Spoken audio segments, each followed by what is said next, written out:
আচ্ছা, আমরা লাস্ট কালকে যেটা তোমাদের ডিসকাস করেছিলাম সেটা হচ্ছে ডেট ভ্যালুকে আমরা কিভাবে অ্যাপ্লাই করব, এই অবধি তোমাদের সঙ্গে ডিসকাশন হয়েছিল আমার।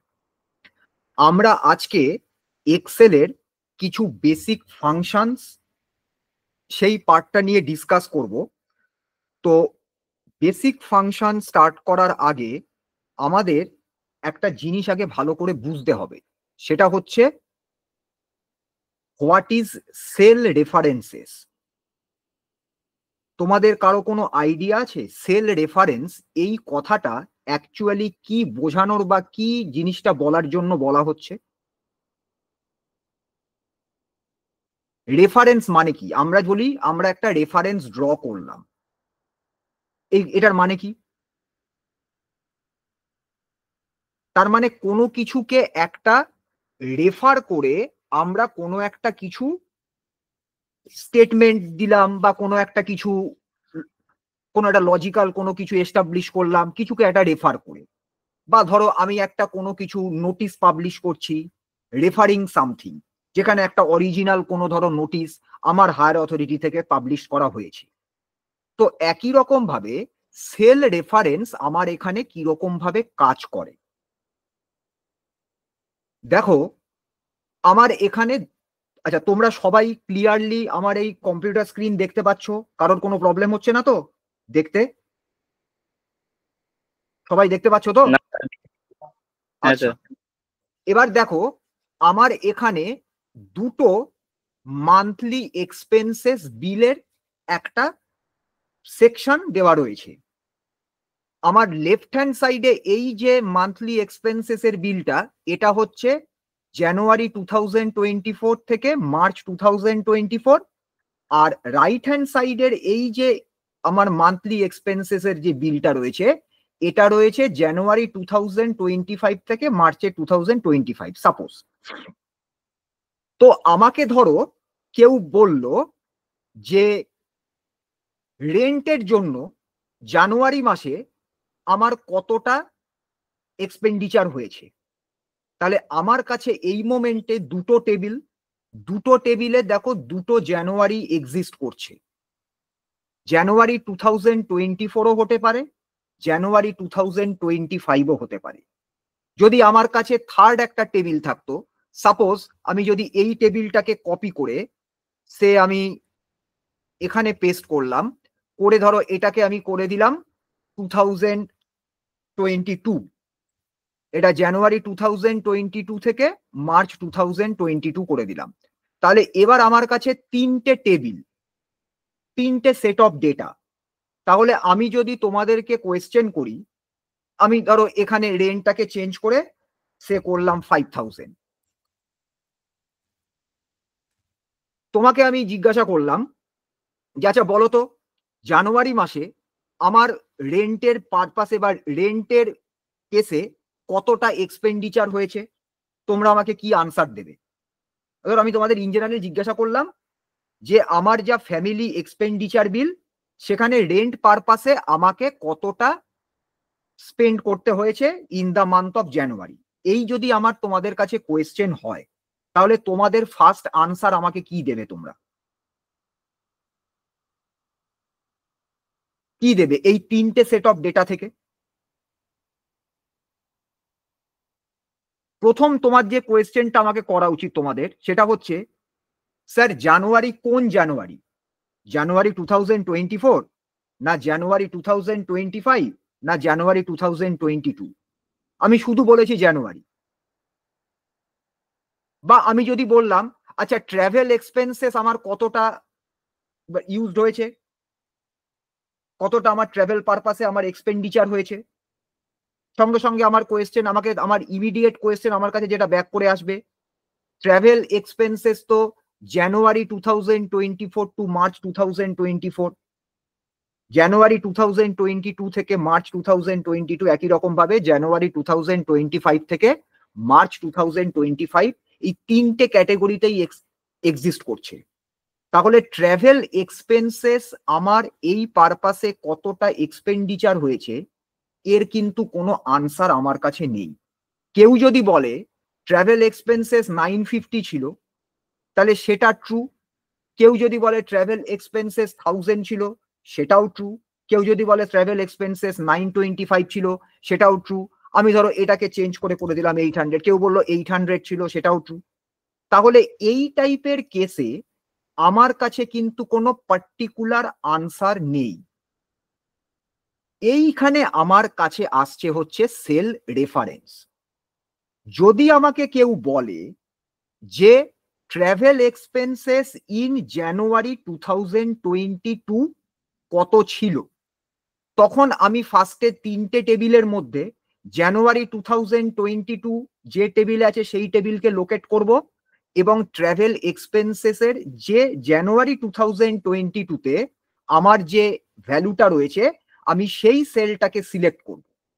এইবারে দেখো, যেই মোমেন্টে আমি এই সেলটাকে সিলেক্ট করলাম জানুয়ারি 2022-তে এই পার্টিকুলার এক্সপেন্ডিচারটা ট্রাভেল এক্সপেন্সেস, আমি এবার চেক করে দেখি আমার ওই সেল নেম বক্সে কি শো করছে।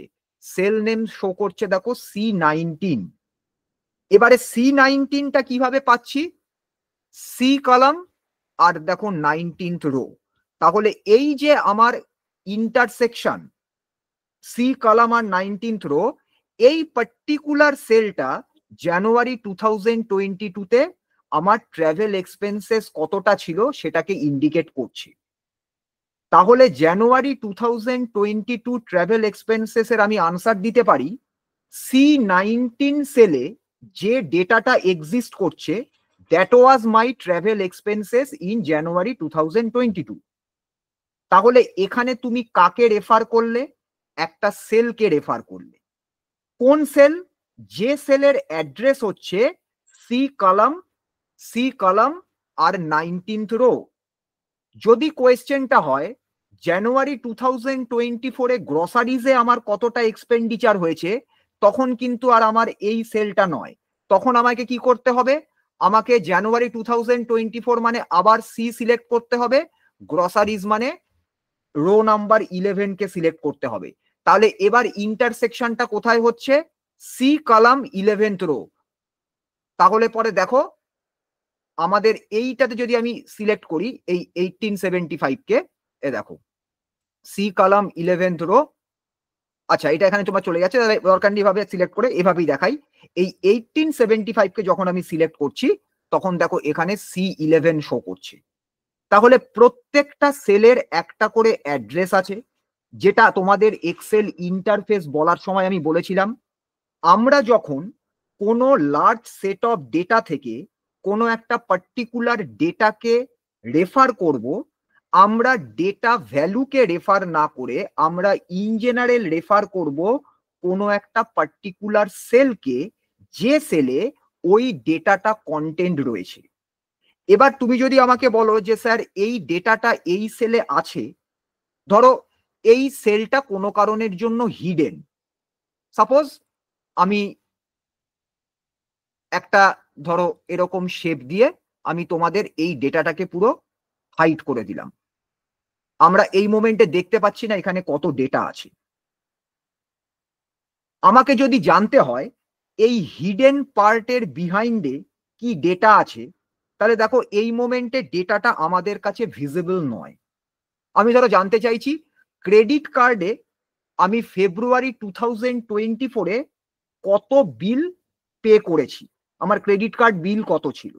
তাহলে দেখো ক্রেডিট কার্ড কোন রোতে এক্সিস্ট করছে, যেন তোমার ফেব্রুয়ারি 2024-এর এই টেবিলে ক্রেডিট কার্ড দেখো এক্সিস্ট করছে 9th রোতে।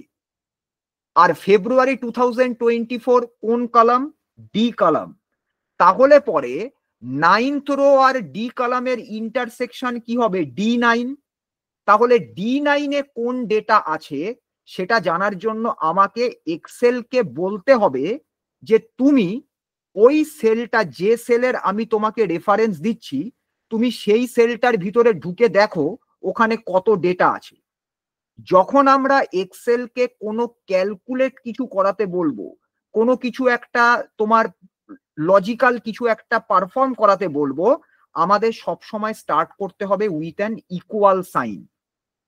ইকুয়াল সাইন ছাড়া এক্সেল কিন্তু কখনো কোনো কোনো ফাংশন বলো, কোনো ফর্মুলা বলো, কোনো লজিক্যাল এক্সপ্রেশন, কোনো কিছুকে ও কিন্তু এক্সিকিউট করবে না। তোমরা সিম্পল ভাবে মনে রাখতে পারো, অ্যাজ ইফ ইকুয়াল সাইন দিয়ে আমি এক্সেল কে যেন বললাম ইউ ডু দা ক্যালকুলেশন নাও। এবার আমার ক্যালকুলেশনটা এখানে কি, ওই পার্টিকুলার সেলে কি ডেটা আছে সেই ডেটাটাকে এখানে শো করানো। তাহলে আমার সেল কি ছিল, আমি চাইছিলাম ফেব্রুয়ারি 2024 ক্রেডিট কার্ড বিল কত ছিল। তাহলে ক্রেডিট কার্ড হচ্ছে 9th রো, ফেব্রুয়ারি 2024 রয়েছে ডি কলাম। তার মানে আমার ক্রেডিট কার্ডের ফেব্রুয়ারি 2024 এর সেল অ্যাড্রেস হচ্ছে D9। তাহলে দেখো যেই মোমেন্টে তুমি এখানে D9 প্রেস করবে, দেখো কালারটা চেঞ্জ হয়ে গেল।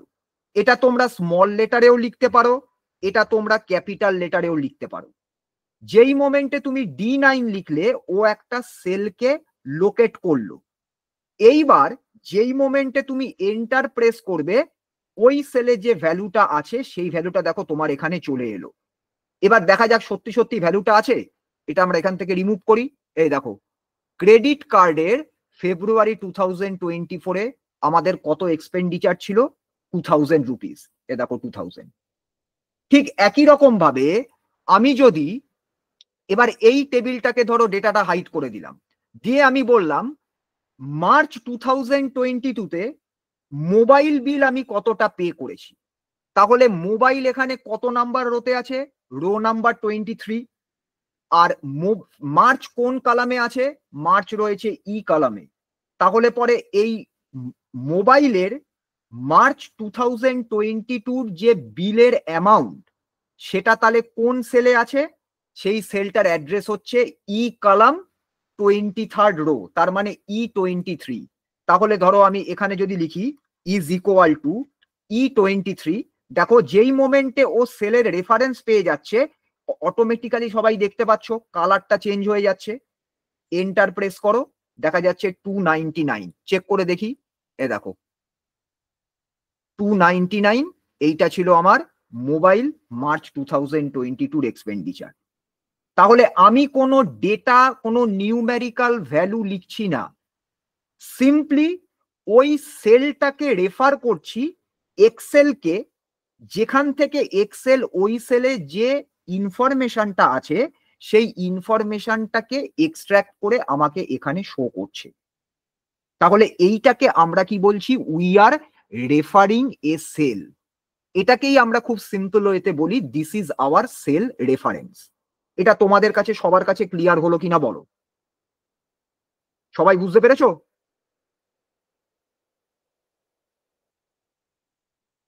সবার কাছে ক্লিয়ার হয়েছে?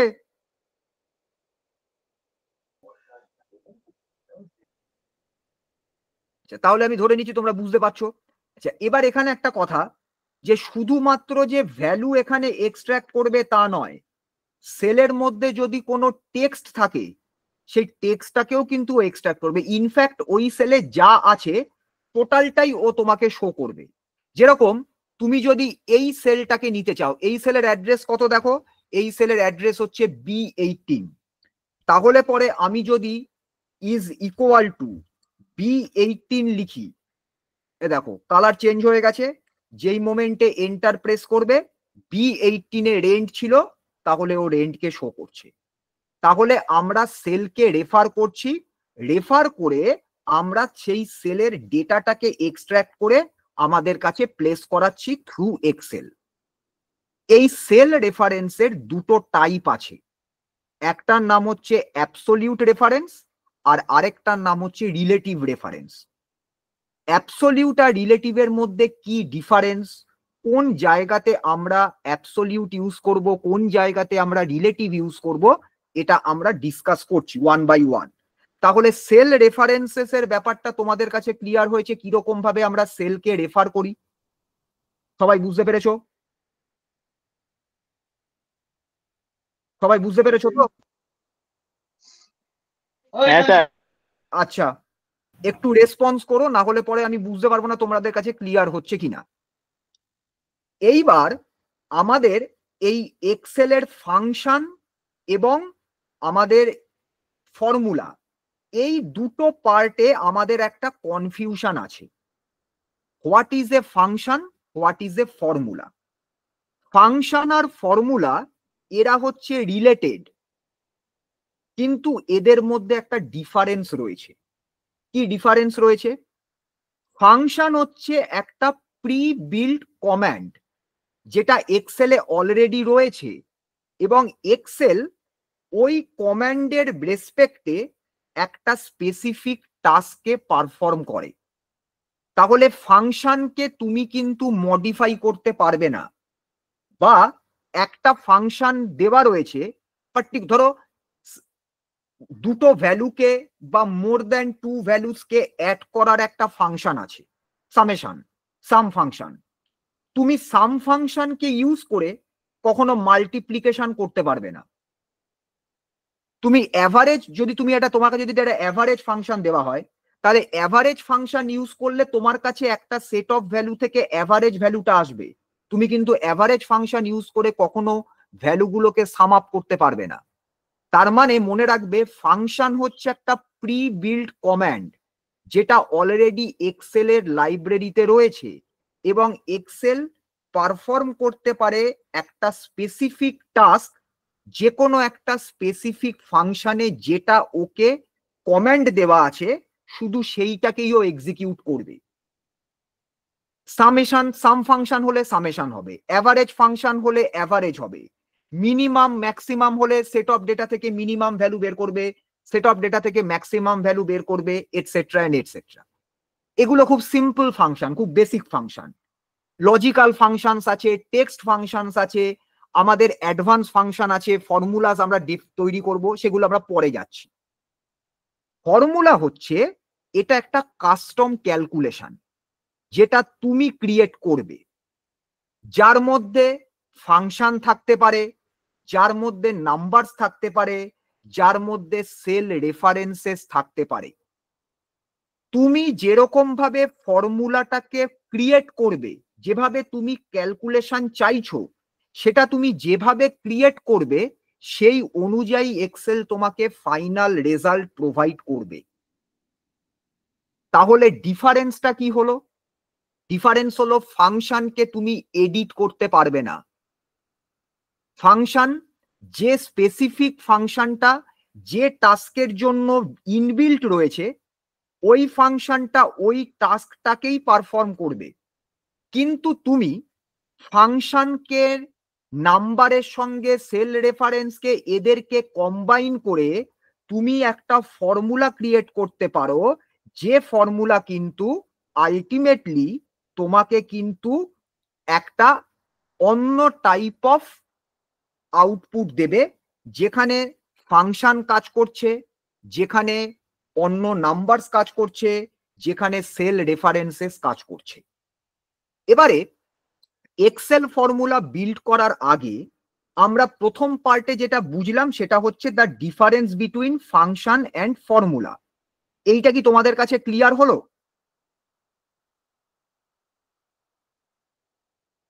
Difference between function and formula, এটা কি ক্লিয়ার হয়েছে? স্যার আরেকবার রিপিট করুন স্যার।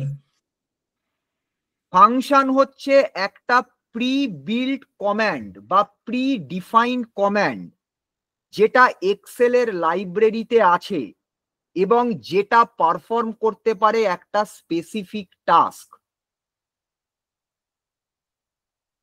ঠিক আছে? সাম, অ্যাভারেজ, ইফ, মিন, ম্যাক্স, এরকম ভাবে আমি কালকে একটু গো থ্রু করলাম। এখন অনেকে এগুলোর অফিসিয়াল ডেটা পাওয়া যায় না, তবে অনেকে এখন বলছে এক্সেলে এখন মোর দ্যান লাস্ট আপডেটের পর 500+ ফাংশনস আছে এক্সেল লাইব্রেরিতে। তার মানে 500 ফাংশনস 500 ডিফারেন্ট টাস্ককে পারফর্ম করতে পারে। প্রত্যেকটা ফাংশন এক একটা স্পেসিফিক টাস্কের জন্য তৈরি করা আছে। যে ফাংশন যে টাস্কের জন্য তৈরি করা, সেই ফাংশন সেই টাস্ক ছাড়া অন্য কোনো টাস্ককে পারফর্ম করতে পারবে না। যে ফাংশন অ্যাভারেজ ভ্যালু ক্যালকুলেট করে, সে অ্যাভারেজ ভ্যালুই তোমাকে ক্যালকুলেট করে দেবে। তাকে দিয়ে তুমি কখনো মাল্টিপ্লিকেশন করাতে পারবে না, তাকে দিয়ে তুমি কখনো সামেশন করাতে পারবে না, তাকে দিয়ে তুমি কখনো ডিভাইডও করাতে পারবে না। আবার যে ফাংশন সামেশন করে সে শুধু তোমাকে ভ্যালুগুলোকে অ্যাড করে রেজাল্ট দেবে, সে আর অন্য কোনো টাস্ককে সে পারফর্ম করবে না। কিন্তু ফর্মুলা হচ্ছে একটা কাস্টম ক্যালকুলেশন যেটা তুমি নিজে ক্রিয়েট করছো। কিভাবে ক্রিয়েট করছো? One or more than one function, তার সাথে কিছু নাম্বার, সেল রেফারেন্স, এদেরকে কম্বাইন করে অ্যাকর্ডিং টু ইওর নিড তুমি ফর্মুলাকে ক্রিয়েট করছো। তাহলে এটা হচ্ছে ক্রিয়েটেড বাই ইউ, এটা প্রি ডিফাইন্ড নয়। আমরা দেখব যখন আমরা অ্যাডভান্সড এক্সেলে যাব, সেখানে দেখবে 3-4 রকমের ফাংশনকে একসাথে কম্বাইন করে একটা এফেক্টিভ ফর্মুলা ডেভেলপ করা হলো, যে ফর্মুলাটা দিয়ে আমরা খুব ইজিলি একটা লার্জ সেট অফ ডেটা থেকে কোনো একটা পার্টিকুলার কিছু ভ্যালুকে পিক করতে পারছি, যেটা হয়তো আমার সিঙ্গেল ফাংশন দিয়ে পিক করাটা ডিফিকাল্ট বা অলমোস্ট ইম্পসিবল। তাহলে ফর্মুলা আমরা নিজেরা ক্রিয়েট করব, ফর্মুলা কেউ আমাদেরকে দেবে না। এক্সেল এখন আমাকে ফর্মুলা দেবে না, এক্সেল আমাকে ফাংশনস দেবে। যদি আরো সিম্পল ওয়েতে চিন্তা করতে পারো চাও, তাহলে মনে করো ফাংশন হচ্ছে like the tools inside A tool box. একটা টুল বক্সের মধ্যে যেরকম টুলস থাকে, ফাংশনকে চিন্তা করো as if tools in a tool box. প্রত্যেকটা টুলের এক একটা স্পেসিফিক টাস্ক পারফর্ম করার জন্য সেই টুলটাকে তৈরি করা হয়েছে। তার মানে ওই টুলটা ওই পার্টিকুলার টাস্কটাকেই পারফর্ম করতে পারে, বা ওই টাস্কের জন্যই ওই টুলটাকে তুমি ইউজ করতে পারো। আর ফর্মুলাটা তুমি কি বলতে পারো, ইমাজিন করতে পারো, এই টুলগুলোকে ইউজ করে তুমি যখন আলটিমেটলি কিছু বিল্ড করছো, that is your formula. Build করছো যেটা, সেটা আউটকাম। কিন্তু যখন তুমি টুলস গুলোকে ইউজ করছো, তখন তুমি জানো যে কোন কোন টুলকে কম্বাইন করে আমি যদি পারফর্মটা করি একটা পার্টিকুলার কোনো কিছু টাস্ক, তাহলে পরে আমার আউটপুট রেজাল্ট কি হবে। তাহলে এই যে তুমি কম্বাইন করছো to build something using those tools, এই জিনিসটাকে মনে করো this is like our formulas in Excel. এই ফর্মুলাসের কিন্তু ওয়েল ডিফাইন্ড কোনো নাম্বার হয় না। যারা এক্সেলের একদম এক্সপার্ট টাইপের মানুষ থাকেন, তারা অলমোস্ট এভরিডে বা almost every month various types of ফাংশনসকে কম্বাইন করে করে করে করে করে করে নিউ ফর্মুলাসকে জেনারেট করছেন। এবং যে ফর্মুলাস গুলো এই মোমেন্টে এক্সিস্ট করছে না, তারা যখন প্রিপেয়ার করে লোককে দেখাচ্ছেন, তখন লোকে জানছে যে হ্যাঁ, এইরকম ভাবে ফাংশনকে কম্বাইন করে ফাংশনগুলোকে এরকম একটা আউটপুট পাওয়া যেতে পারে। এটা আমাদের কাছে এই মোমেন্টে খুব একটা বেশি ক্লিয়ার নয়, কারণ আমরা এখনো ফাংশন স্টার্ট করিনি। বেসিক, আমরা এখন প্রথমে এক্সেল বেসিক পার্টে আছি, আমরা এখনো ইন্টারমিডিয়েট পার্টে যাইনি। তো এক্সেল বেসিক পার্টের মধ্যে আমরা শুধু কিছু বেসিক ফাংশনকে নিয়ে কাজ করব। তো ফর্মুলার ফাংশনের ডিফারেন্সটা তোমাদের সবার কাছে আগে ক্লিয়ার হলো কিনা বলো? এটা কি সবাই বুঝতে পেরেছো?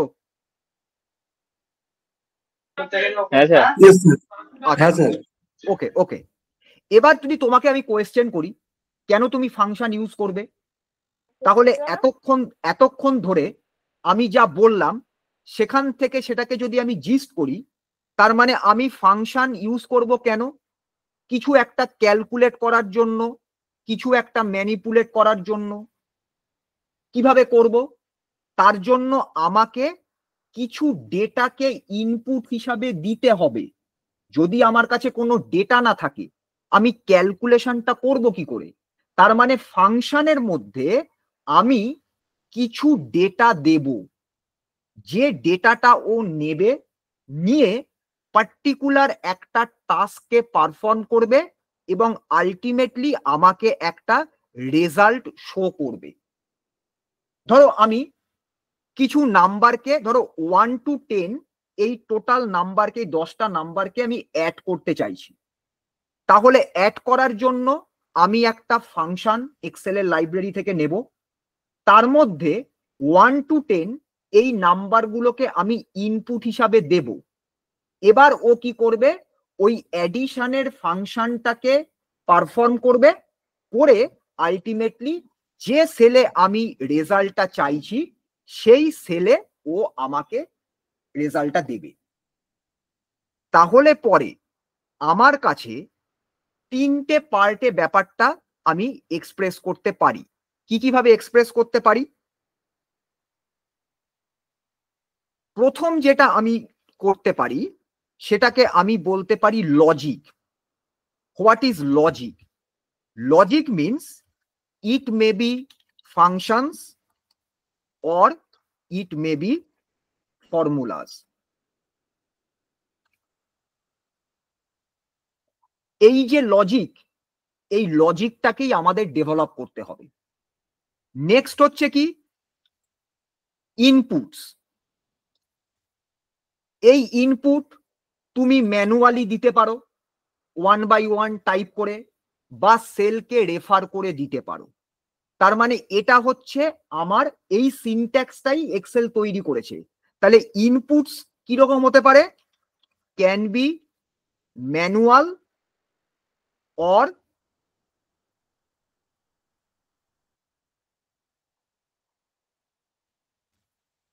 রেফারেন্সড। এটা ম্যানুয়ালও হতে পারে, এটা রেফারেন্সডও হতে পারে। আর কি হতে পারে? এরপর ফাইনালি হচ্ছে আউটপুট। তাহলে লজিক, তার মধ্যে তুমি ইনপুট দেবে, ও ফাইনালি এক্সিকিউট করে তোমাকে আলটিমেট রেজাল্টটা শো করাবে। এই অবধি তোমাদের কাছে ক্লিয়ার হলো কিনা বলো? সবাই বুঝতে পেরেছো যতটুকু আমি বললাম? Yes, sir. আচ্ছা,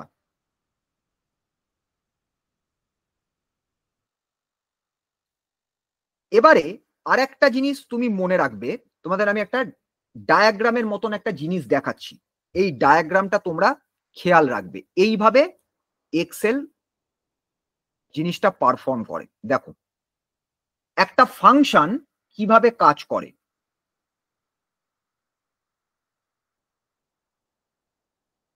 আমরা একটা কাজ করি, এটাকে একটুখানি নিচে রাখি।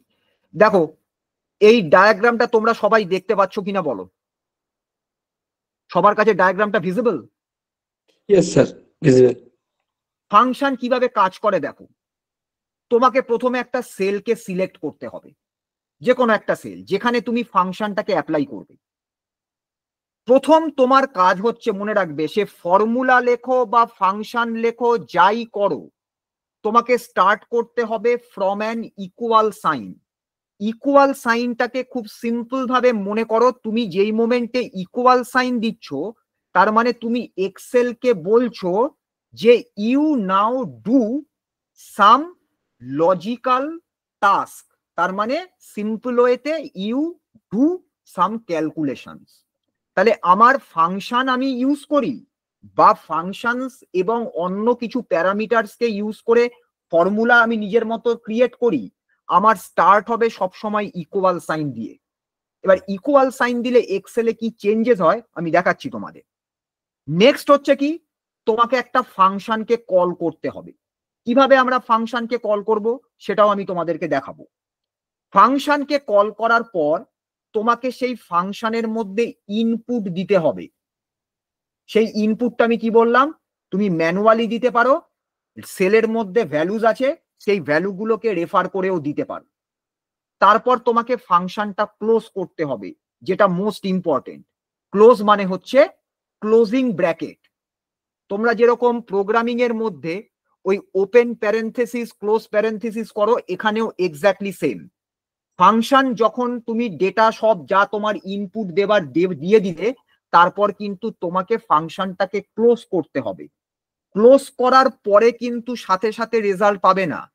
ক্লোজ করার পর তোমাকে এন্টার প্রেস করতে হবে।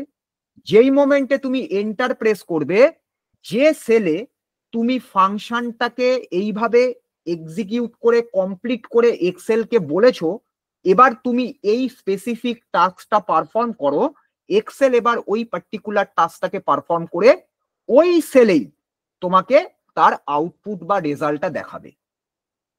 তাহলে কি করব, ফাংশন ইউজ করার সময় বা ফর্মুলাজ ইউজ করার সময় তো একই লজিক। ফাংশন ইউজ করার সময় যে সেলে আমি আউটপুট চাই, যে সেলে আমি রেজাল্ট চাই, সেই সেলটাকে সিলেক্ট করব, ইকুয়াল সাইন দেব, যে ফাংশনটা আমার দরকার সেই ফাংশনকে কল করব, ইনপুটে ডেটা দেব, ফাংশনকে ক্লোজ করব, এন্টার প্রেস করব, আমি আউটপুট পাবো ইন দ্যাট সেম সেল। এইটা তোমাদের কাছে ক্লিয়ার হলো কিনা বলো? সবাই বুঝতে পারলে? Yes, sir. এইভাবে এই লজিকের বাইরে ফাংশন কিন্তু কখনো কাজ করে না। তোমার স্টেপ হচ্ছে এই স্টেপ, এই স্টেপগুলো তোমাকে ফলো করতে হবে প্রত্যেকটা কেসে। এইবার তুমি আমাকে বলতে পারো স্যার ইকুয়াল সাইন দিলে এক্সেল বুঝতে পারবে যে আমি ওকে কিছু ক্যালকুলেশন পারফর্ম করতে বলছি? দেখো কিরকম ব্যাপারটা হয়। আমি এখানে একটা ধরো কোনো লেটার লিখলাম, ধরো আমাদের কলেজের নাম শর্টে লিখলাম SRS। আচ্ছা দরকার, ধরো আমি একটা এমনি সিম্পল লিখলাম ওয়েলকাম। আচ্ছা দেখো তো এবারে এই রিবনটার দিকে তাকিয়ে দেখো, রিবনের মধ্যে সবকিছু কি অ্যাক্টিভ আছে? না স্যার, নেই। নেই। কোন কোনগুলো অ্যাক্টিভ রয়েছে? যে যে ফিচার্স গুলো এই ওয়ার্ড বা এই টেক্সটের সাথে রিলেটেড তারাই দেখো অ্যাক্টিভ রয়েছে, বাকিগুলো দেখো ইনঅ্যাক্টিভ হয়ে গেছে, তাই না? হ্যাঁ স্যার। আচ্ছা, খুব ভালো কথা। এবার আমি ওয়েলকামটা তুলে দিচ্ছি, ওয়েলকাম তুলে দিয়ে আমি এখানে একটা ইকুয়াল সাইন দিলাম। এবার আবার রিবনটা চেক করি, এবার রিবনটা দেখো একমাত্র ক্লিয়ার ছাড়া আর কোনো বাটন এখানে অ্যাক্টিভ আছে? কাট পেস্ট তো কাট কপি এ তো থাকবেই, এখানে কোনো ফিচার অ্যাক্টিভ আছে? নেই। ইনসার্টে যাও, কোনো ফিচার অ্যাক্টিভ দেখতে পাচ্ছ? নেই। Draw, page layout, data, review, view, এগুলো হচ্ছে সেলকে ফোকাস করা, এটসেট্রা, এগুলো বাদ দাও। কিন্তু যেই মোমেন্টে তুমি ফর্মুলাসে আসবে, এ দেখো এই পুরো এন্টায়ার ফর্মুলার এই যে আমার পোর্শনটা, এই পোর্শনটা দেখো অ্যাক্টিভ। এইটা হচ্ছে এক্সেলের ফাংশন লাইব্রেরি। তার মানে যেই মোমেন্টে তুমি ইকুয়াল সাইন দিয়েছো একটা সেলের মধ্যে, এক্সেল হচ্ছে এনাফ ইন্টেলিজেন্ট যে ও বুঝে গেছে এবার আমাকে কিছু ফাংশন বা ফর্মুলাকে ইউজ করা হবে এবং আমাকে কিছু স্পেসিফিক টাস্ক পারফর্ম করতে হবে। ও কি জানবে? ও জানবে আমাকে কিছু ক্যালকুলেশন করতে হবে। এবার ফর্মুলা তো আমি ডেভেলপ করব, ওর কাছে লাইব্রেরিতে কি আছে? ফাংশনস আছে। তাই জন্য দেখো এই ফাংশন লাইব্রেরিকে ও দেখো কমপ্লিটলি অ্যাক্টিভ করে রেখেছি, যেটা ফর্মুলাস ট্যাবের আন্ডারে আমরা পেলাম।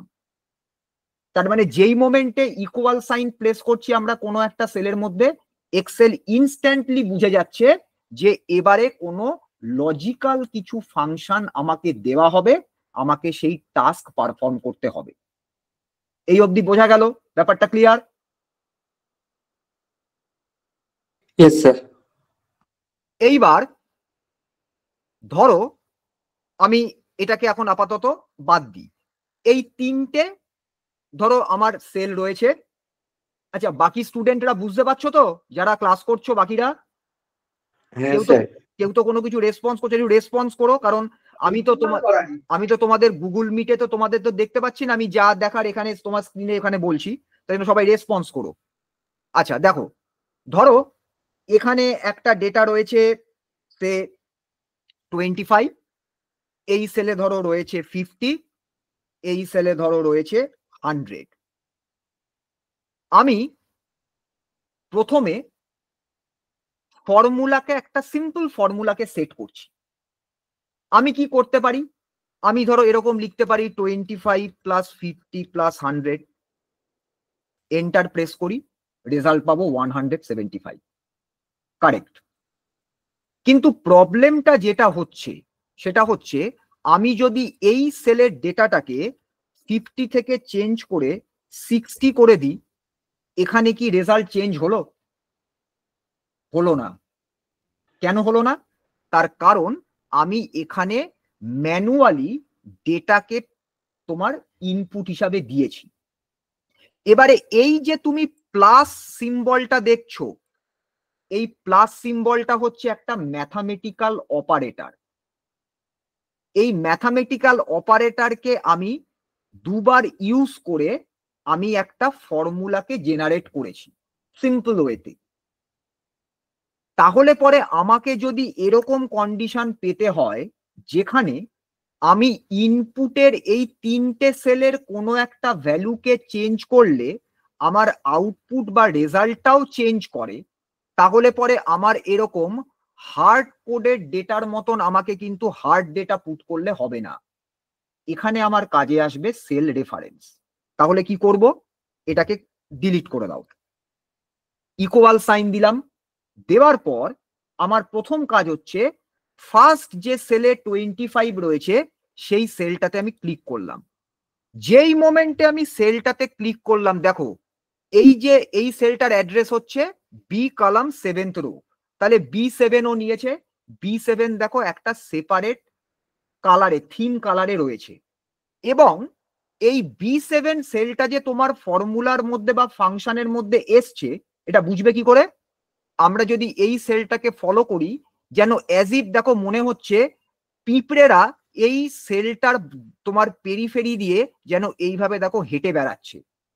দেখো একটা যেন অ্যান্টের তোমার একটা স্ট্রিম ক্লকওয়াইজ ওয়েতে সেলটাকে জাস্ট কন্টিনিউ করে যাচ্ছে পেরিফেরি দিয়ে। তার মানে ওই সেলটা তোমার এই ফর্মুলাজের মধ্যে সিলেক্টেড হয়ে আছে। প্লাস এবার নেক্সট কি করব? সেকেন্ড এই সেলটাকে সিলেক্ট করব যেটাতে 60 রয়েছে, সিলেক্ট করলাম। এবার দেখো এই যে কালারিং ব্যাপারটা, এটা এক্সেল ডেভেলপ করেছে ফ্রম 2007 যতদূর আমার মনে পড়ছে, যাতে করে তুমি ভিজুয়ালি বুঝতে পারো কোন কোন সেল তুমি এখানে সিলেক্ট করে কাজ করছো। এরকম এখানে তো আমার কাছে 3টে সেল রয়েছে, যদি মাঝখানে আরো ধরো কিছু সেলের ডেটা থাকতো, আমার ওই ডেটাগুলো দরকার নেই। তাহলে যেই মোমেন্টে আমি দেখো D7 দিয়েছি, D7টা যে কালারে, সেলটা দেখো সেই কালারে হাইলাইটেড হয়ে গেছে। B7টা যেই কালারে, সেই কালারে B7 হাইলাইটেড হয়ে গেছে। এবার কি করব? লাস্টে হচ্ছে এই সেলটা, এই সেলটাকে যখন সিলেক্ট করলাম, এটা দেখো আবার একটা নিউ কালার, এটা F7। কি করে F7 পেলাম? F কলাম, আর এরা সবাই সেম রোতে রয়েছে, 7th রো, F7। তাহলে F7 এর কালারটা অনুযায়ী এটা এখানে রয়েছে। এই 3টে সেলকে তুমি রেফার করে এক্সেলকে বলছো এই প্লাস অ্যারিথমেটিক অপারেটর দিয়ে এই 3টে সেলের মধ্যে যে নিউমেরিক্যাল ভ্যালুগুলো আছে তাদেরকে তুমি অ্যাড করো। যেই মোমেন্টে আমি এন্টার প্রেস করব, আনসার হলো 185। এইবার যদি তুমি ইনপুটে কোনো একটা ডেটাকে চেঞ্জ করো, এটাকে 25 কে 50 করে এন্টার প্রেস করো, এ দেখো অটোমেটিক্যালি আউটপুট ডেটা চেঞ্জ হলো। কারণ এই ডেটাটা এখন কিন্তু হার্ড কোডের ডেটা নয়। এই ডেটাটা কিভাবে রয়েছে? ডেটাটা সেলকে রেফার করে রাখছে। তার মানে এক্সেলকে তুমি সেলের ভ্যালু যা দেবে ও সেই ভ্যালুটাকে নিয়ে অ্যাড করবে। তুমি যদি এই ভ্যালুটাকে চেঞ্জ করে 80 করে দাও, অটোমেটিক্যালি চেঞ্জ হবে। এই ভ্যালুটাকে চেঞ্জ করে তুমি যদি 10 করে দাও, এটা দেখো চেঞ্জ হয়ে যাবে। তার মানে আমরা সেলকে রেফার করলে রেজাল্ট আমি সব সময় পাবো ডায়নামিক। সেলের ডেটা বা ইনপুট ডেটা যেভাবে চেঞ্জ করবে, আমার আউটপুট রেজাল্টও কিন্তু ঠিক একই রকম ভাবে চেঞ্জ করবে। ব্যাপারটা ক্লিয়ার হলো কিনা বলো? এই অবধি বুঝতে পেরেছো? হ্যাঁ স্যার। আচ্ছা, এবারে এবারে এখানে কি ফাংশন আছে এটা বোঝার জন্য কি করবে?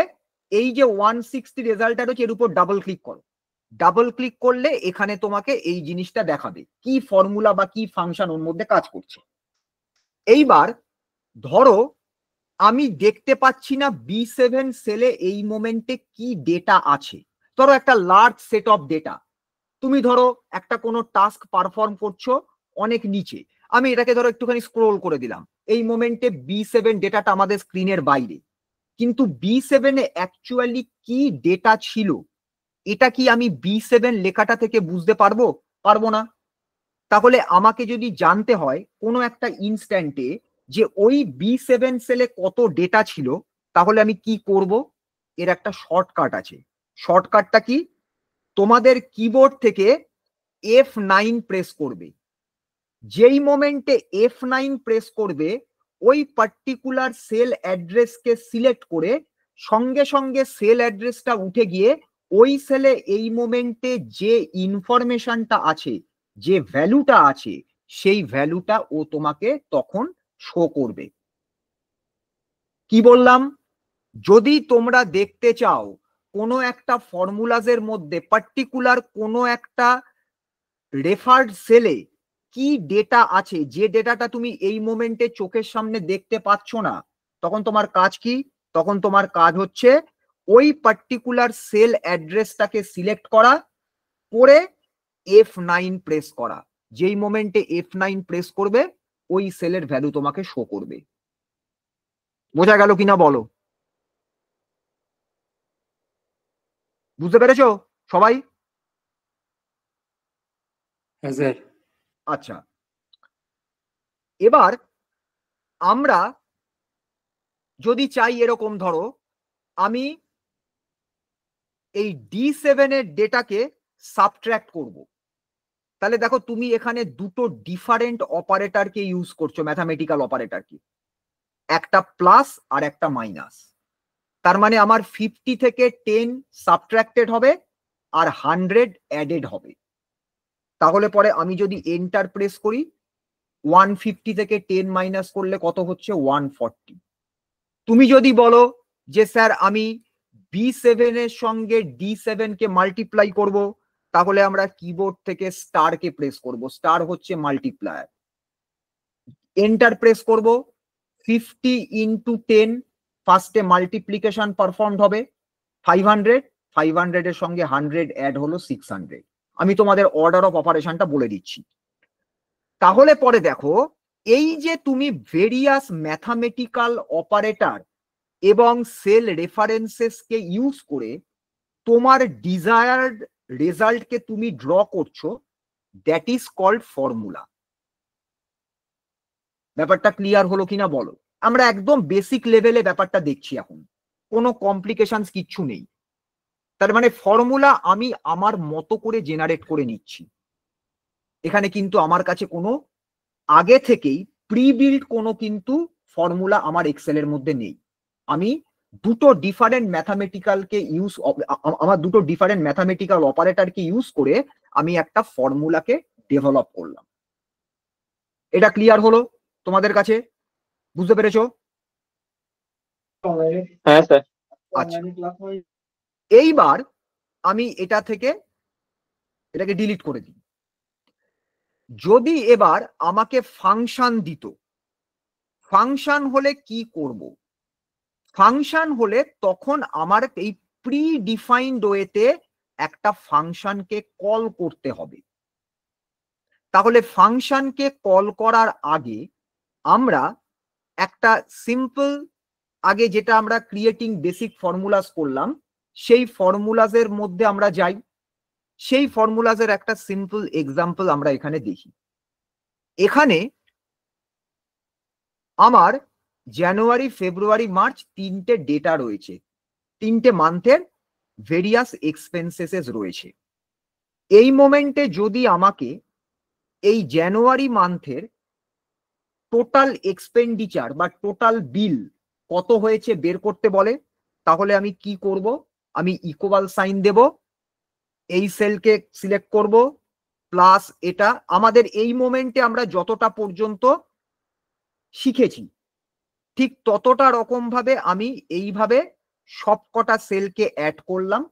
অ্যাড করার পরে এন্টার প্রেস করলাম, আমি রেজাল্ট পেলাম 13850। এবার নেক্সট সেল। তাহলে এবার ফেব্রুয়ারিতে আমাকে যদি সেম জিনিস পারফর্ম করতে হয়, তাহলে পরে আমাকে আবার কি করতে হবে, ইকুয়াল সাইন দিয়ে এই প্রত্যেকটাকে সিলেক্ট করে করে অ্যাড করতে হবে। এবার কোয়েশ্চেন হচ্ছে, এটা যদি না করে আমি অন্য কোনো ভাবে এটা কি করতে পারি, যেখানে আমার আর বারবার করে এই D7 থেকে স্টার্ট করে D12 অব্দি সেলকে অ্যাড করে লিখতে হবে না? সিম্পল ওয়েতে পারি। কি করব, এই যে ফার্স্ট সেলটা দেখো, ফার্স্ট সেলকে আমি যেই মোমেন্টে সিলেক্ট করলাম, জাস্ট ক্লিক করলাম সেলটাকে, যে সেলটার আমার অ্যাড্রেস হচ্ছে C13, যেই মোমেন্টে তুমি এটাকে সেলটাকে সিলেক্ট করলে চলে আসো ফর্মুলা বারে। এখানে দেখো ফর্মুলাটা দেখা যাচ্ছে, C7 plus C8 plus C9 করে আপ টু C12। তোমার কাজ হচ্ছে কি, কন্ট্রোল সি, কপি করলে, তার মানে এই সেলের যা যা প্রপার্টি, যা যা প্যারামিটার, যা ফর্মুলা, এভরিথিং কপিড হয়েছে। চলে আসো পরের সেলে, নর্মাল পেস্ট করে দাও, কন্ট্রোল ভি। এই কন্ট্রোল ভি করে তোমার যদি মনে হয় এটা কি সত্যি সত্যি, কেন সি এর পর ডি কলাম, D7 থেকে D12 অব্দি ডেটাকে কি অ্যাড করেছে, আমরা এটাকে সিলেক্ট করি, সিলেক্ট করে ফর্মুলা গিয়ে চেক করে দেখি, এ দেখো D7 থেকে D12 ও অ্যাড করেছে। ঠিক একইভাবে তুমি যদি এবার মার্চের জন্য করতে চাও, তাহলে এই ফর্মুলাটাকে কপি করো, মার্চের এখানে গিয়ে পেস্ট করে দাও, তাহলে পরে দেখো এবারে মার্চ হচ্ছে DEF, তার মানে F7 থেকে F12। তুমি আইদার এখানে সিঙ্গেল ক্লিক করে, সরি আমাদের ছিল CDE এটা, তাহলে E7 থেকে E12 তুমি ফর্মুলা বারে চেক করতে পারো, বা তুমি কি করতে পারো, এটার উপর ডাবল ক্লিক করো, ডাবল ক্লিক করলে তোমাকেও দেখিয়ে দেবে এখানে এক্স্যাক্টলি কি ফর্মুলাস রয়েছে। তাহলে আমরা ফর্মুলাকে যদি কপি করি, তাহলে একটা মজার ব্যাপার হলো, দেখো কি মজার ব্যাপারটা হলো,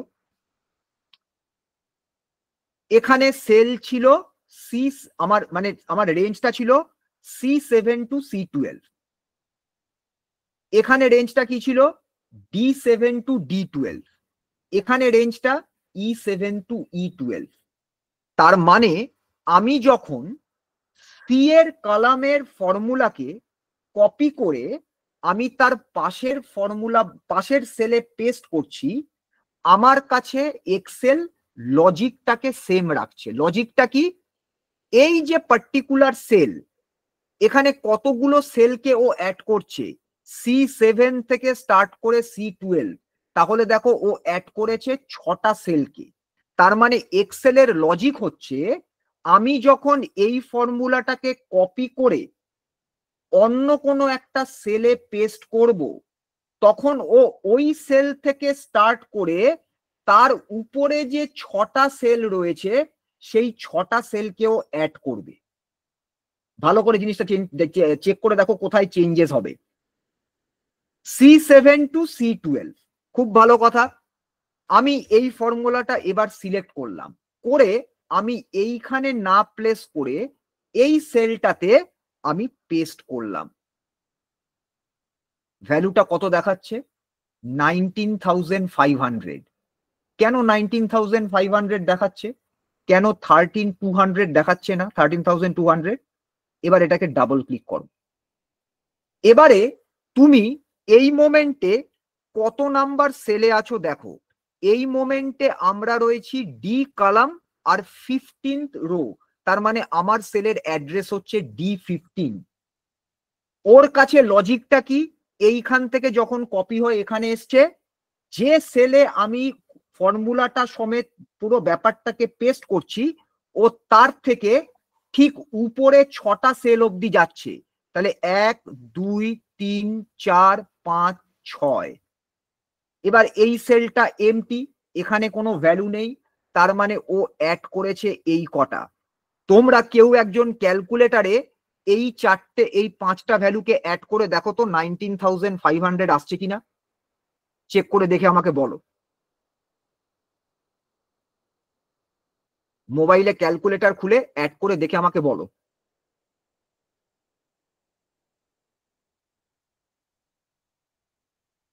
এই ভ্যালুটা কি আসছে?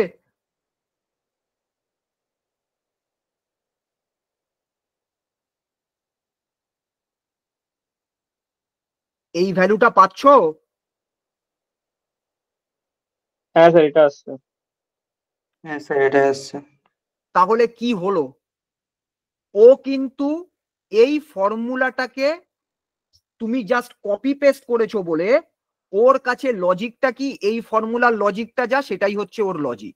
সেটা হচ্ছে এই বক্সের থেকে বা এই সেলের থেকে 6টা সেল উপরে ওই রেঞ্জের মধ্যে যা যা ডেটা আসবে সেই ডেটাটাকে অ্যাড করা। তাহলে আমি যখন এই ফর্মুলাটা কপি করে এখানে প্লেস করেছিলাম তখন এর উপর দেখো 1 2 3 4 5 6 ও কিন্তু কারেক্ট রেজাল্ট দিয়েছে। কিন্তু যেই মোমেন্টে আমি এই পার্টিকুলার সেলে প্লেস করলাম ও দেখো আর D7 থেকে শুরু করছে না, দেখো ওর কাছে এই সেলের উপরে 6টা সেল দেখো সিলেক্টেড হয়ে আছে 1 2 3 4 5 6। তাহলে এই যে আমার সিটা ডিতে কনভার্টেড হলো, ডিটা ইতে কনভার্টেড হলো, একই রকম ভাবে লজিকটাকে মেনটেন করার জন্য সেলের করেসপন্ডিং অ্যাড্রেস গুলো চেঞ্জ হলো, এই পুরোটাই হচ্ছে রিলেটিভ, ফিক্সড নয়। এরা সবাই হচ্ছে রিলেটিভ। যখনই তুমি সেল চেঞ্জ করবে তখনই তুমি দেখতে পাবে এটা চেঞ্জ হবে। যেরকম ধরো আমি এটাকে ডিলিট করে দিলাম, তোমাদের আরো জিনিসটা বোঝানোর জন্য আমি ধরো আরো নিচে চলে আসি, এটা কপি করে আমি ধরো এইরকম একটা জায়গাতে পেস্ট করলাম। আনসার কত পাচ্ছ? 0। কেন আনসার 0 পাচ্ছ? আমি যদি এবার এটাতে ডাবল ক্লিক করি দেখো ও এই সেলের থেকে 6টা সেল উপরে গেছে, কেন এই 6টা সেলকেই ও অ্যাড করতে হবে, এটাই ওর লজিক। এই কটা সেলে দেখো কোনো ডেটা নেই, কোনো ভ্যালু নেই, তাই জন্য আলটিমেটলি ও রেজাল্ট দিচ্ছে 0। তাহলে সেল অ্যাড্রেস গুলো ফিক্সড নয়। এই রকম যখন কন্ডিশন যেখানে সেল অ্যাড্রেস চেঞ্জ করে যাচ্ছে সেটাকে আমরা সিম্পল ওয়েতে বলি দিস ইজ রিলেটিভ রেফারেন্স। কি কি ব্যাপারে রিলেটিভ? এই ফর্মুলার রেসপেক্টে রিলেটিভ। ফর্মুলা ওকে বলছে এক্সেলকে এই সেলের থেকে 6টা সেল উপর অব্দি যা ডেটা তুমি পাবে তাকেই তুমি শুধু অ্যাড করবে, ও শুধু সেটাকেই ফলো করছে। দেখো এটা তোমাদের কাছে ক্লিয়ার হলো কিনা বলো, বুঝতে পারলে? হ্যাঁ স্যার বুঝতে পেরেছি। আচ্ছা, এইবারে রিলেটিভ আর অ্যাবসলিউট সেল রেফারেন্সের সঙ্গে পার্থক্যটা কি? আমরা একটা কাজ করি, এটাকে জাস্ট একটু অ্যাড করে নিই, তারপর তোমাদেরকে বলছি কি জিনিসটা হচ্ছে। আমি কি করলাম, আমি এখানে দেখো জানুয়ারি ফেব্রুয়ারি মার্চের টোটাল এক্সপেন্ডিচারকে অ্যাড করলাম। আবার এই রেন্ট পারপাসে এই ফার্স্ট 3 মান্থসে কতটা আমার এক্সপেন্ডিচার হয়েছে আমি সেটাকেও এখানে অ্যাড করলাম। এবার এটাকে আমি এই ওয়েতে ড্র্যাগ করে দিলাম, একই প্যাটার্নে রাখি, আর এইটাকে আমি জাস্ট কপি করলাম এখানে। এই হচ্ছে আমার টোটাল পার্টটা। এবার পার্সেন্টেজ ক্যালকুলেট করব। পার্সেন্টেজ ক্যালকুলেশন মানে আমি দেখতে চাইছি যে আমার 3 মান্থসের টোটাল মান্থলি এক্সপেন্ডিচারের সামেশন হয়েছে, but total expenditure in the first 3 months হচ্ছে 41,500। খুব ভালো কথা। এবার আমার টাস্ক হচ্ছে আমাকে আমি বের করতে চাইছি আমি রেন্ট পারপাসে দিয়েছি 18,000 এই 3 মান্থসে, তাহলে আমার এই 18,000 এক্সপেন্ডিচার 41,500 এর কত পার্সেন্ট, টোটাল এক্সপেন্ডিচারের কত পার্সেন্ট আমার শুধু বাড়ির রেন্ট দিতে খরচ হচ্ছে। তাহলে আমার কাছে অপশনটা কি হবে, যখনই আমরা কোনো কিছু যা কিছু করব, একটা মোস্ট সিম্পল ম্যাথামেটিক্যাল ক্যালকুলেশন করব। আমার ফার্স্ট কাজ হচ্ছে আগে ইকুয়াল সাইন দেওয়া। এবার ইকুয়াল সাইন দিয়ে আমি কি দেখতে চাইছি, এই টোটাল রেন্ট আমার এই টোটাল এক্সপেন্ডিচারের কত পার্সেন্ট। তাহলে কি করতে হবে, এই F7 মানে এই সেলে যে টোটাল রেন্টের ভ্যালুটা শো করছে 3 মান্থসের, সেটাকে ডিভাইড করব এই ভ্যালুটা দিয়ে, টোটাল ভ্যালুটা দিয়ে। দিয়ে আমি যেই মোমেন্টে এন্টার প্রেস করলাম, এটা ভ্যালু বেরোলো 0.43373 সামথিং। তার মানে এই ভ্যালুটাকে তুমি যদি 100 দিয়ে মাল্টিপ্লাই করো, তাহলে তোমার এটা কত দাঁড়াচ্ছে, 43.37%। তার মানে আমার টোটাল মান্থলি, আমার ফার্স্ট 3 মান্থসের টোটাল এক্সপেন্সেসের 43.37% শুধু রেন্ট পারপাসেই ইউজড হচ্ছে। ঠিক একই রকম ভাবে আমি দেখতে চাই আমার travel expenses, credit card, food, groceries, এরা টোটাল এক্সপেন্ডিচারের কে কত পার্সেন্ট তোমার নিয়ে বসে আছে। তাহলে কি করব, এখানে যা করেছি ফর্মুলাকে কপি করে পেস্ট করব। ফর্মুলাকে কপি করলাম, পরেরটাতে পেস্ট করলাম। কি হলো, রেজাল্ট তো পেলাম না। হ্যাশ সাইন ডিভিশন বাই 0:, এটা একটা এরর মেসেজ। দেখি পরেরটায় কিছু করা যায় কিনা। আবার ফার্স্টের ফর্মুলা নিলাম, পার্সেন্টেজের ক্যালকুলেশন, এর পরের সেলে প্লেস করলাম, একই ব্যাপার। এই ফর্মুলাটা আবার কপি করলাম, আবার পরের সেলে দিলাম, আবার কপি করলাম, আবার পরের সেলে দিলাম।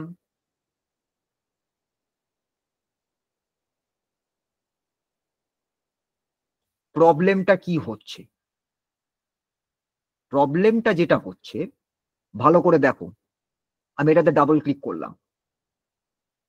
এইখানে আমি যে ফর্মুলাটা দিয়েছি, এই ফর্মুলাটা এক্সেল কিভাবে এক্সিকিউট করছে, যে F7, তার মানে এক্সেল এটাকে এক্সিকিউট করছে আমার সিলেক্টেড সেলের 1 সেল লেফটে যে ভ্যালুটা আছে সেটা নেব, আর 1 2 3 4 5 6 মানে ওই সেলের থেকে ডাউনে 6th সেলে যে ভ্যালুটা আছে সেই ভ্যালুটা নেব। আমি আরেকবার রিপিট করছি, ভালো করে দেখো। এই যে পার্টিকুলার সেলটা, এই সেলের মধ্যে যখন আমি ডাবল ক্লিক করছি, কোন দুটো সেল দেখো হাইলাইটেড হয়েছে, F7টা হাইলাইটেড হয়েছে, F13টা হাইলাইটেড হয়েছে। তাহলে পরে আমরা আগে দেখি এই সেলটার অ্যাড্রেস কত, এই সেলটা কত নাম্বার কলামে রয়েছে, জিতে রয়েছে, আর কত নাম্বার রোতে রয়েছে, 7-এ রয়েছে। তার মানে আমরা এটাকে বোঝানোর সুবিধার জন্য আমি পাশে লিখলাম যে এই সেলটার অ্যাড্রেস হচ্ছে G7, এটা তোমাদের বোঝানোর জন্য। এবার আমি যখন ডাবল ক্লিক করছি, ও কি বলছে, ও আছে G7-এ, সিলেক্টেড সেলটা G7। তার মানে ও 1 সেল লেফটে গেল, জি এর আগের লেটার হচ্ছে F, তাহলে F7-এ যে ভ্যালুটা আছে সেটাকেও নিল।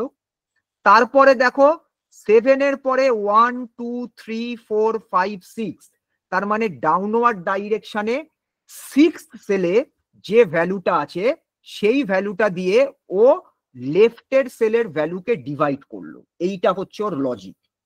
আমি যেই মোমেন্টে এই ফর্মুলাটা পরেরটাতে তোমার পেস্ট করেছি, ও কি করেছে, ও এই মোমেন্টে এটা G7 হলে এই সেলটা কত হবে, G8।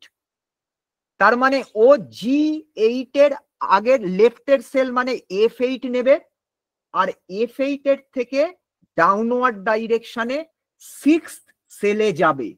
এবার F8 এর থেকে ডাউনওয়ার্ড ডাইরেকশনে 6th সেল কিন্তু এই সেলটা নয়, লক্ষ্য করে দেখো, এটা আমাদের F8, 1 2 3 4 5 6। যদি ডাবল ক্লিক করো, এই দেখো এই সেলটাতে কোনো ভ্যালু নেই, তাই জন্য এটা 0। সামথিং বাই 0 মিনস কি, আনডিফাইন্ড। এক্সেল সেই কারণের জন্য তোমাকে এরর দিচ্ছে যে ইট ক্যানট বি ডিভাইডেড বাই 0। ঠিক একই লজিক যদি তুমি পরেরটায় অ্যাপ্লাই করো, ও লেফটের থেকে ভ্যালু পাচ্ছে, কিন্তু F9 এর থেকে ও ডাউনওয়ার্ড ডাইরেকশনে 6 সেলে যাচ্ছে, 1 2 3 4 5 6। এই জন্য দেখো প্রত্যেকটা কেসে তুমি যখনই ক্লিক করতে থাকবে দেখো এইটা একটা একটা করে নিচের দিকে নামছে। কেন?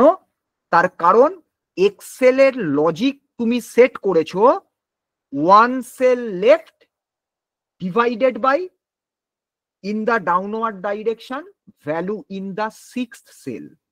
তাহলে এইটা করলে তোমার পার্সেন্টেজ ক্যালকুলেশন হবে না। তাহলে আমি কি করব? এই জায়গাতে আসবে হচ্ছে আমাদের অ্যাবসলিউট রেফারেন্স। তার মানে আমি এক্সেলকে বলবো যে you choose the value from 1 left cell বা 1 প্রিসিডিং সেল। যে সেলে তুমি এখন আছো তার ঠিক আগের সেল থেকে সেম রোতে তুমি ভ্যালু কালেক্ট করো, বাট ডিভাইড করো always by this particular value, মানে এই সেলের যে ভ্যালুটা সেটা দিয়ে ডিভাইড করো। তার মানে তোমার প্রিসিডিং সেল চেঞ্জ হবে, তার অ্যাড্রেস চেঞ্জ হবে, কিন্তু এই টোটাল যে এক্সপেন্ডিচার সেই অ্যাড্রেস চেঞ্জ হবে না। তার মানে আমাকে এই 41,500 এর যে সেল সেই সেলের অ্যাড্রেসটাকে লক করে দিতে হবে। যখনই তুমি লক করবে চলে আসবে অ্যাবসলিউট রেফারেন্স। কিরকম ব্যাপারটা দাঁড়াবে? ডাবল ক্লিক করো। F7 কে ফ্রি রাখতে হবে, কারণ না হলে ও যদি তুমি আমি F7 কেও লক করে দাও তাহলে পরে ও সবসময় এই ভ্যালুটাকেই নেবে। ও প্রত্যেকটা রোতে যে সেলে আছে তার আগের সেলের ভ্যালুটা নেবে, কিন্তু তাকে ডিভাইড করবে সবসময় এটা দিয়ে। তাহলে কি করবে? যে সেলটাকে তুমি লক করতে চাইছো সেই সেলটাকে এভাবে সিলেক্ট করবে, করার পর কিবোর্ড থেকে F4 প্রেস করবে। যেই মোমেন্টে F4 প্রেস করলে দেখো ডলার সিম্বল অ্যাপিয়ার করলো ওই সেলের অ্যাড্রেসে, $F13। এবারে ব্যাপারটা আরেকটু ক্লিয়ার করে বলি, এই ডলারটা কি বোঝাচ্ছে। ডিলিট করে দিলাম। যদি ডলার থাকে বিফোর দ্য কলাম লেটার, তার মানে ডলারের কাজ হচ্ছে ওর ঠিক পরে যে পার্টটা আছে ওর ঠিক পরে কে থাকবে? আইদার থাকবে কলাম লেটার অর থাকবে রো নাম্বার। ওর ঠিক পরে যদি কলাম লেটার থাকে তাহলে ও সেই কলামটাকে ফ্রিজ করবে। আমি যদি এই ডলার সিম্বলটাকে এখান থেকে অফ করে দিয়ে ইন বিটুইন F13 প্রেস করি, তাহলে ডলারের রাইটে কে আছে ডলার সিম্বলের পর 13, তার মানে ও 13 সেলকে লক করছে, সরি তোমার 13th রোকে লক করছে, কিন্তু তখন এই কলামটা কিন্তু ফ্রি হয়ে যাচ্ছে। তার মানে ডলার সিম্বল যে লেটার বা যে নাম্বারের আগে থাকবে ও সেটাকে লক করবে। এবার যদি তুমি এফ এর আগেও ডলার দাও, রো নাম্বারের আগেও ডলার দাও, তার মানে কি তুমি কলাম নাম্বারকেও লক করলে, রো নাম্বারকেও লক করলে, তার মানে তুমি পার্টিকুলার এই সেলটাকে লক করে দিলে। তাহলে সেল লকিংটা কিভাবে করবে? তোমরা কিবোর্ড থেকে এভাবে ডলার প্রেস করতে পারো, যেরকম ভাবে আমি এখানে একবার ডলার প্রেস করলাম, এখানে একবার ডলার প্রেস করলাম, এটা করতে পারো। আর যদি এটা না করতে চাও তাহলে কি করবে? যে পার্টিকুলার সেলটাকে তুমি সিলেক্ট মানে লক করতে চাইছো সেই সেলটাকে প্রথমে অ্যাড্রেসটাকে সিলেক্ট করবে, করে কিবোর্ড থেকে F4 প্রেস করবে। যেই মোমেন্টে F4 প্রেস করবে সেলটা কমপ্লিটলি লকড হয়ে গেল, অ্যাবসোলিউট হয়ে গেল। আমি এন্টার প্রেস করলাম। এইবার দেখো F7 ফ্রি। তাহলে আমি যদি এবার এই ফর্মুলাটাকে কপি করে পরের সেলে পেস্ট করি, ডেটা এলো, চেক করে দেখি এখানে কি ফর্মুলা কাজ করছে। এ দেখো আগেরটা কত ছিল? F7, তার পরের নিচের রোতে নেমেছো এই জন্য দেখো F7টা F8 হয়েছে, কিন্তু দেখো তুমি লক করে রেখেছো বলে এই জায়গার ভ্যালুটাই কিন্তু ও ড্র করছে, ও কিন্তু আর এখান থেকে নিচে নামতে পারছে না। তার মানে তুমি এবার এক্সেল কে কমেন্ট করছো, তুমি এই মোমেন্টে যে সেলে আছো সেই সেলের ঠিক লেফটে আগের সেলে যে ভ্যালু আছে সেটা নাও, আর তাকে ডিভাইড করো এই F13 সেলে যে ভ্যালু আছে সেই ভ্যালুটা দিয়ে প্রত্যেকবার। তুমি এইভাবে যতগুলো এখানে আমার রয়েছে প্রত্যেকটাকে তুমি পেস্ট করো, প্রত্যেকটা কেসে তুমি এবার রেজাল্ট পাবে। এবং ফাইনালি তুমি এখানে 1 পাবে। কেন? কারণ 41,500 কেও 41,500 দিয়ে ডিভাইড করছে, এটা 100% হতে বাধ্য। তাহলে যেই মোমেন্টে তুমি একটা সেলকে এইভাবে $F13 বা কলাম লেটার রো নাম্বার দিচ্ছ, cell becomes absolute, that means the cell becomes locked. এবার এখানে একটা কথা তোমাদের বলে রাখি, এটা মনে রাখবে, যদি $F13 থাকে তার মানে কি অনলি দা F কলাম, আচ্ছা এটা কাজ করো, এটা দিয়ে লিখে দরকার নেই, আমি তোমাদের এমনি লিখে দিচ্ছি, তোমরা নিজেরা এমনি দেখো। $F13 এর মানে হচ্ছে only the F column is locked.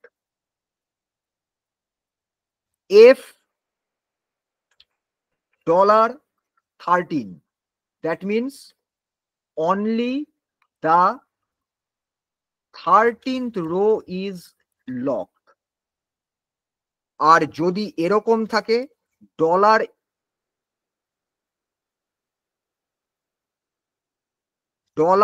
$F13, তার মানে the entire cell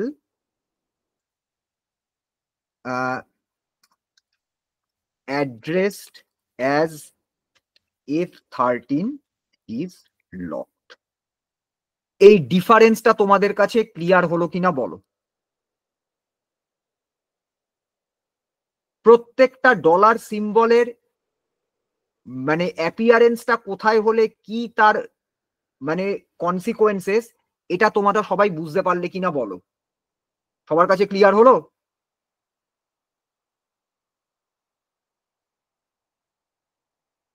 সবাই বুঝতে পেরেছো?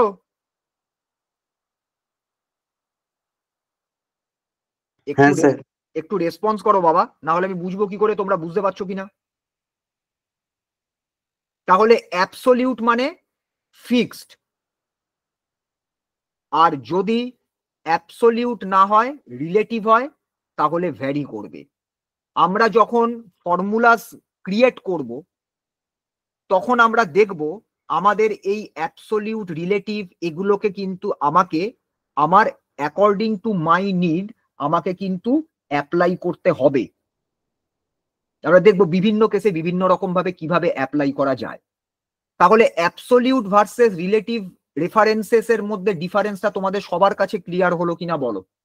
রিলেটিভ মানে যেখানে কোনো ডলার সিম্বল নেই, রিলেটিভ মানে যেখানে তুমি কোনো ফর্মুলাকে কপি করলে তাহলে পরে সেটা পাশের কোনো সেলে গেলে automatically according to that logic cell নাম্বারটা চেঞ্জ করে যাবে, সেল অ্যাড্রেসটা চেঞ্জ করে যাবে। কিন্তু যেই মোমেন্টে অ্যাবসোলিউট ডলার অ্যাপিয়ার করছে তার মানে হচ্ছে ওই সেলটা লকড হলো। তুমি পার্শিয়াল লকিং করতে পারো, কমপ্লিট লকিং করতে পারো। প্রথম দুটো হচ্ছে পার্শিয়াল লকিং। $F, আরেকবার আমি রিপিট করে দিচ্ছি, কলাম লেটারের আগে যদি ডলার সিম্বল থাকে তাহলে কলাম লেটার লকড হবে। যদি রো নাম্বারের আগে ডলার সিম্বল থাকে রোটা লকড হবে। আর যদি কলাম আর তোমার রো নাম্বার দুটোর মধ্যেই ডলার থাকে বা দুটোর আগেই ডলার থাকে তাহলে কমপ্লিট সেলটা লকড হয়ে যাবে। দেখো ক্লিয়ার হয়েছে সবার কাছে? আমি এবার একটা হ্যাঁ স্যার। ওকে, আমি এবার একটা অন্য জিনিসে একটু যাব, সেটা হচ্ছে এই কেউ মোবাইল অপারেট করছো, তার সাউন্ড আসছে এখানে, ক্লাসের মধ্যে মোবাইল অপারেট করছো কেন? দেখো, অর্ডার অফ অপারেশন বলে একটা জিনিস আমাদেরকে জানতে হবে। এই অর্ডার অফ অপারেশন জিনিসটা কি? আমার এখানে কিছু অ্যাপ্লায়েন্সেসের নাম রয়েছে, তাদের করেসপন্ডিং প্রাইসের নাম দেওয়া আছে। আমাকে বলা হলো যে প্রথমে শুধুমাত্র প্রাইস কত এটাকে সাম আপ করো। তাহলে পরে আমার কাছে এই মোমেন্টে আমরা যতটা পর্যন্ত শিখেছি ততটুকু দিয়ে আমরা লজিকটা দিয়ে কাজ করাই, এরপরই আমরা ফাংশনে যাব। তাহলে আমার কাছে লজিকটা কি?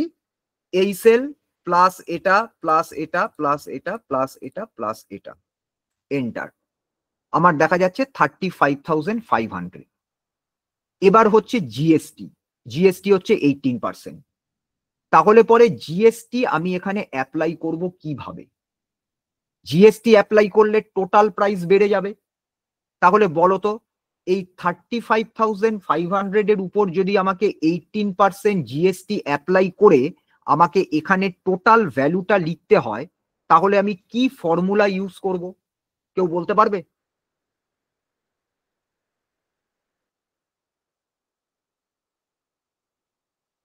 আমাদের সেল রেফারেন্স তোমাকে টানতে হবে না। বলো, তোমাকে বলা রয়েছে 35,500 হচ্ছে তোমার এই তোমার অ্যাপ্লায়েন্সেস গুলোর টোটাল ভ্যালু উইদাউট জিএসটি। এর উপর 18% জিএসটি অ্যাপ্লাইড হলো, তাহলে ফাইনাল রেজাল্ট কত হবে? এটা যদি তোমাকে কেউ বলে তাহলে তুমি কি করবে? কিভাবে ক্যালকুলেট করবে? এমনি খাতা পেন নিয়ে? কে বলবে?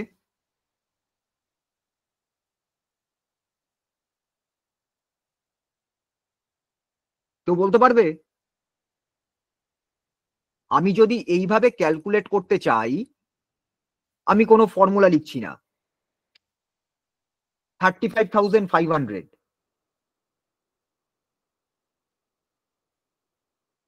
তারপর কি করব?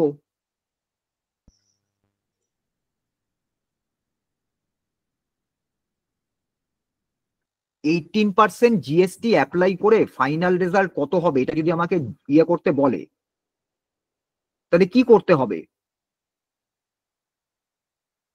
ফার্স্টে আমাকে 35,500 এর 18% কত বের করতে হবে, তাই তো? 18% কত বের করতে হবে, তারপর এই ভ্যালুটার সাথে আমাকে 35,500 কে অ্যাড করতে হবে, তবেই তো আমি ফাইনাল ভ্যালুটা পাবো। এটাই তো করতে হবে আমাদেরকে। তোমাদের কি মনে হয় এটাই করব তো? এটা করব? আচ্ছা, তাহলে এই লজিকটাকে ফলো করে এখানে করার চেষ্টা করি। তাহলে আমরা কি করব? আমরা অলরেডি সেল রেফারেন্স জানি। প্রথম কাজ ইকুয়াল সাইন, যা কিছু করবে ক্যালকুলেশন থেকে শুরু করে ফর্মুলা ফাংশন যা কিছু ইকুয়াল সাইন।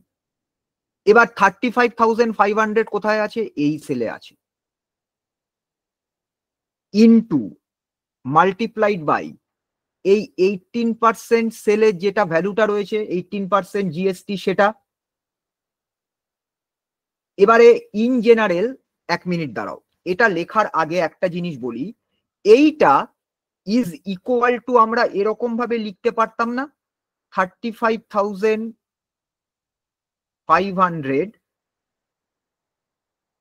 মাল্টিপ্লাইড বাই, আচ্ছা 1 প্লাস 0.18, এটা লিখলে পরে একই ভ্যালু পেতে না? 18% মানে তো 18/100, 0.18। তাহলে এটা অ্যাকচুয়ালি কি হয়েছে? 35,500 ইন্টু 0.18 প্লাস 35,500। তাহলে আমি সেটাকে এইভাবে লিখেছি, এটাই আমার হবে। এবার দেখো আমি এখানে যদি করি 35,500 যেটা রয়েছে C13 এ, multiplied by this GST value plus 1, enter press করছি। কি এলো? 6391।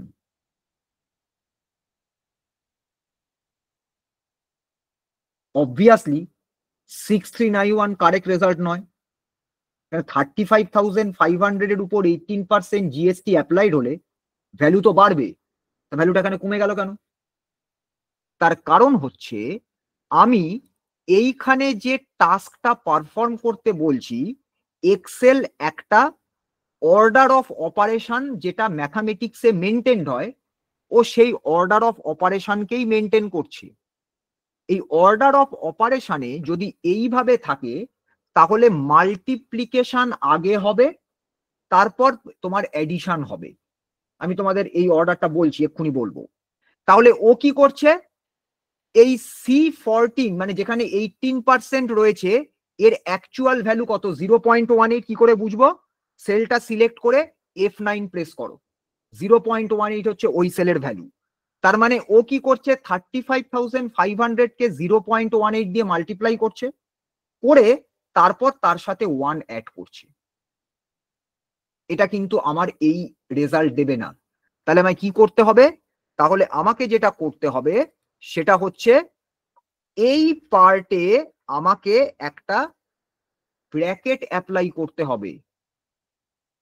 যেই মোমেন্টে আমি ব্র্যাকেটটা অ্যাপ্লাই করলাম, সেই মোমেন্টে কি জিনিসটা হলো, কোনটা আগে পারফর্ম হলো?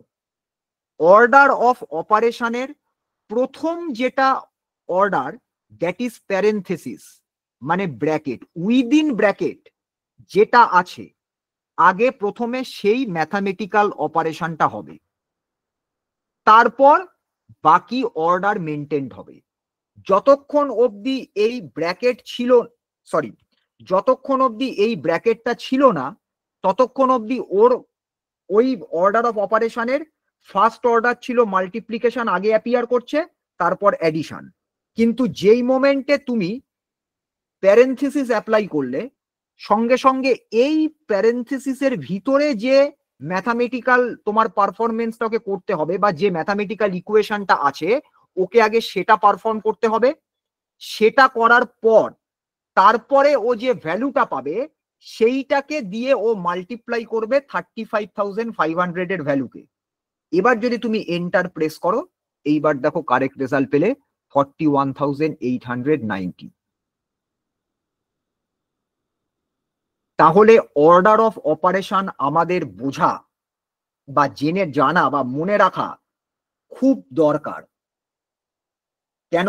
তার কারণ যখন আমরা বড় বড় ফর্মুলাসকে ডেভেলপ করাবো, ক্রিয়েট করব, তখন যদি আমি অর্ডার অফ অপারেশন ঠিকঠাক মতো করে না মেনটেন করতে পারি, তাহলে আমি একরকম রেজাল্ট নিয়ে ফর্মুলা লিখলাম, ফর্মুলার মিনিং হয়ে গেল অন্যরকম, রেজাল্ট আসলো কমপ্লিটলি ডিফারেন্ট। তাহলে আমরা কি কি অর্ডার অফ অপারেশনকে ফলো করব? আচ্ছা, অর্ডার অফ অপারেশনকে আমরা যেটা ফলো করব সেইটার নাম হচ্ছে, দুটো নাম আছে যেটা খুব কমন ইউজ হয়। এইরকম নেমিং শুনেছো? সবাই ক্লিয়ারলি দেখতে পাচ্ছ? হ্যাঁ স্যার দেখতে পাচ্ছি। এইরকম কোনো টার্ম কখনো শুনেছো? পেমদাস। এটা রিজিয়ানের উপর তোমার ডিপেন্ড করে। আমাদের এখানে পেমদাসটা খুব কম ইউজ হয়। আমাদের এখানে যেটা ইউজ হয় সেটা হচ্ছে BODMAS। ঠিক আছে? আমাদের এখানে যেটা ইউজড হয় সেটা হচ্ছে BODMAS। এবার প্রত্যেকটার এক একটা ডিফারেন্ট মিনিং আছে, প্রত্যেকটা লেটারের ডিফারেন্ট মিনিং আছে। প্রথমে আমরা এই ফার্স্টেরটাকে ব্রেকডাউন করি। কি কি হবে? ফার্স্ট লেটার কি? P। P stands for oh sorry, caps lock on করা আছে। P stands for parenthesis. Parenthesis মানে সিম্বলস লাইক ব্র্যাকেটস, মানে যে কোনো রকম গ্রুপিং সিম্বল যেটা আমরা ব্র্যাকেটের ফর্মে দিই। নেক্সট হচ্ছে ই।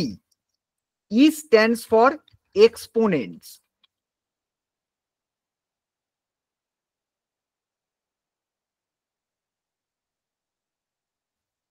এক্সপোনেন্টস মানে হচ্ছে কি powers and roots, root over of 3, root over of 4, something to the power 3, 4, etc. এর পরের হচ্ছে M. M stands for multiplication. Next হচ্ছে কি D. D stands for division. তারপরের কি হচ্ছে A, sorry A. A stands for addition. লাস্টে হচ্ছে S. S stands for subtraction. PEMDAS। প্রথমে প্যারেনথেসিস মানে গ্রুপিং বা ব্র্যাকেটের ভিতরে কি আছে সেটা পারফর্মড হবে। তারপরে এক্সপোনেন্টস থাকলে মানে to the power something or square root থাকলে সেটা পারফর্মড হবে। তারপর মাল্টিপ্লিকেশন, ডিভিশন, অ্যাডিশন, সাবট্রাকশন। আর তোমরা যদি BODMAS এটাকে যদি দেখো তাহলে পরে এই বি স্ট্যান্ডস ফর, দাঁড়াও এইটার আমি একটু ফন্ট সাইজটা বাড়িয়ে দিই। এখানে বি স্ট্যান্ডস ফর ব্র্যাকেটস। আমরা প্যারেনথেসিস কথাটা কম ইউজ করি, তাহলে B stands for brackets. Next হচ্ছে O. O stands for orders. এই অর্ডারস আর এক্সপোনেন্ট সেম জিনিস, তারপরের পার্টটা সেম। এবারে এই অপারেশন গুলো তুমি কিরকম ভাবে পারফর্ম করবে। এই অপারেশন গুলো পারফর্মড হবে ফ্রম লেফট টু রাইট। এবার যদি দেখা যায় প্যারেনথেসিস এক্সপোনেন্টস নেই, লেফট টু রাইটে যাওয়ার সময়তে মাল্টিপ্লিকেশন ডিভিশন আছে, তাহলে মাল্টিপ্লিকেশন আগে পারফর্মড হবে, তারপর ডিভিশন পারফর্মড হবে। যদি এই কারণ মাল্টিপ্লিকেশন আর ডিভিশনের ক্যাটেগরি সেম, অ্যাডিশন সাবট্রাকশনের ক্যাটেগরি সেম। কিন্তু যদি দেখো লেফটে প্রথমে ডিভিশন আছে তারপর মাল্টিপ্লিকেশন, তাহলে কিন্তু ডিভিশন আগে হবে, মাল্টিপ্লিকেশন পরে হবে। তাহলে তোমরা মনে রাখার জন্য এইটাকে একটা ক্যাটেগরি হিসাবে ইমাজিন করতে পারো, এইটাকে আরেকটা ক্যাটেগরি হিসাবে ইমাজিন করতে পারো। মাল্টিপ্লিকেশন ডিভিশন এদের অর্ডারটা সেম, শুধু তোমাকে দেখতে হবে লেফট টু রাইট মুভ করার সময় কে আগে অ্যাপিয়ার করেছে, মাল্টিপ্লিকেশন সিম্বল আগে অ্যাপিয়ার করেছে না ডিভিশন সিম্বল আগে অ্যাপিয়ার করেছে। যদি মাল্টিপ্লিকেশন আগে অ্যাপিয়ার করে তাহলে মাল্টিপ্লিকেশন আগে পারফর্ম হবে, যদি ডিভিশন আগে অ্যাপিয়ার করে ডিভিশন পারফর্ম হবে। ঠিক একই রকম ভাবে অ্যাডিশন সাবট্রাকশন সেম লেভেলে। লেফট টু রাইটে যদি তোমার ফার্স্টে তোমার সাবট্রাকশন অ্যাপিয়ার করে তাহলে সাবট্রাকশন তোমাকে পারফর্ম করতে হবে, যদি লেফট টু রাইট যাওয়ার সময় অ্যাডিশন অ্যাপিয়ার করে তাহলে অ্যাডিশন আগে তোমাকে পারফর্ম করতে হবে। এই তোমার BODMAS রুলেও এক্স্যাক্টলি সেম, এই পার্টটা এক্স্যাক্টলি সেম।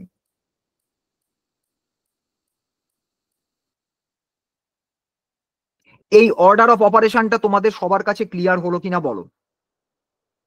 এবার তোমাদের আমি একটা জিনিস বলি, বলো এটা কি হবে বলো। 6 আমার এখানে তো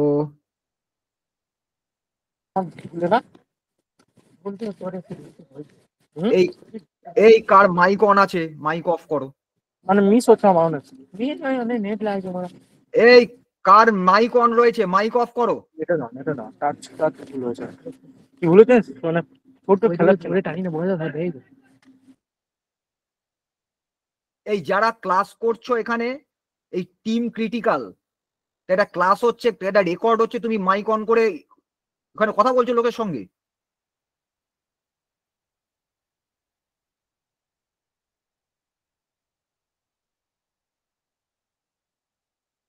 যদি দেখো এই রকম একটা ধরো তোমাকে পারফরমেন্স করতে দিয়েছে, আমি তোমাদের একটা ইয়ে দেখাচ্ছি, তাহলে বলো তো এইটা কি হবে? একটা ছোট তোমাদের স্ক্রিনশট নিয়ে দেখাচ্ছি আমি এখানে, কেউ বলতে পারো? এইটা যদি আমাকে ক্যালকুলেট করতে বলে তাহলে পরে প্রথমে কোনটা এক্সিকিউট করব ফার্স্টে বলো তো, বলো।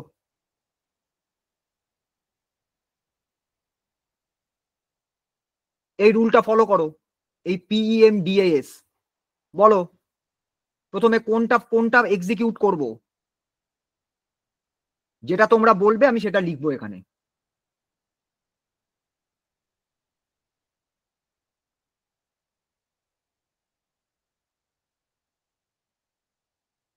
কি হলো?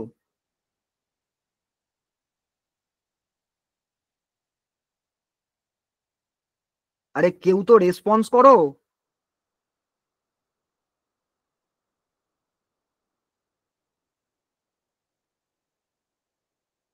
প্রথম এখানে কি লেখা আছে? প্যারেনথেসিস, এই সরি এখানে স্পেলিংটা ভুল হয়েছে। প্যারেনথেসিস মানে ব্র্যাকেট, আগে প্রথমে ব্র্যাকেটের পার্টটাকে আমাকে এক্সিকিউট করতে হবে। তাহলে পরে প্রথম আমার ব্র্যাকেটের মধ্যে কি রয়েছে? 1+2, তার মানে আমার এই 1+2 কে ফার্স্টে এই এডিশনটাকে পারফর্ম করতে হবে, তাহলে এটা পাবো 3। তারপর বলেছে এক্সপোনেন্ট, এবারে এই 1+2 এর পাওয়ারে 2 রয়েছে, তাহলে 1+2 মানে 3, 3 এর পাওয়ার কত হলো? 9। তাহলে আমার কাছে এই পার্টটা প্রথমে সিম্পলিফাইড হলো পি আর ই কে ফলো করে, তাহলে 1+2 এর হোল স্কোয়ার আমাকে 9 দিল। এর পরের পার্টে আমার কাছে পুরো ব্যাপারটা কিভাবে অ্যাপিয়ার করলো? আমার কাছে পুরো ব্যাপারটা অ্যাপিয়ার করছে এইভাবে,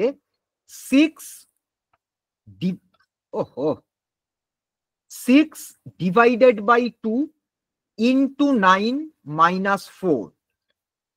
আমি ডিভাইড সিম্বলটা পাচ্ছি না বলে আমি এটাকে একটা অন্য জায়গায় লিখে তোমাদের কপি করে দেখাচ্ছি।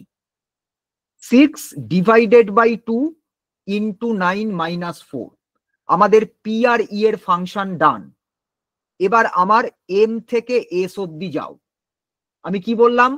মাল্টিপ্লিকেশন ডিভিশন সেম লেভেল, কিন্তু তোমাকে মুভ করতে হবে from left to right. Left to right move করার সময়তে আগে যে সিম্বলটা অ্যাপিয়ার করবে বিটুইন মাল্টিপ্লিকেশন অ্যান্ড ডিভিশন, তোমাকে আগে সেটা পারফর্ম করতে হবে। তাহলে এখানে প্রথমে লেফট টু রাইট যেতে প্রথমে অ্যাপিয়ার করেছে ডিভিশন, তারপর অ্যাপিয়ার করছে মাল্টিপ্লিকেশন। তাহলে প্রথমে তুমি 6 ডিভাইডেড বাই 2 করবে, 3 পাবে। 3 কে 9 দিয়ে মাল্টিপ্লাই করবে, 27 পাবে। 27 এর থেকে 4 সাবট্রাক্ট করবে, তাহলে তোমার আলটিমেট আনসার হচ্ছে 23। ক্লিয়ার হলো কিনা বলো? এর আনসার হচ্ছে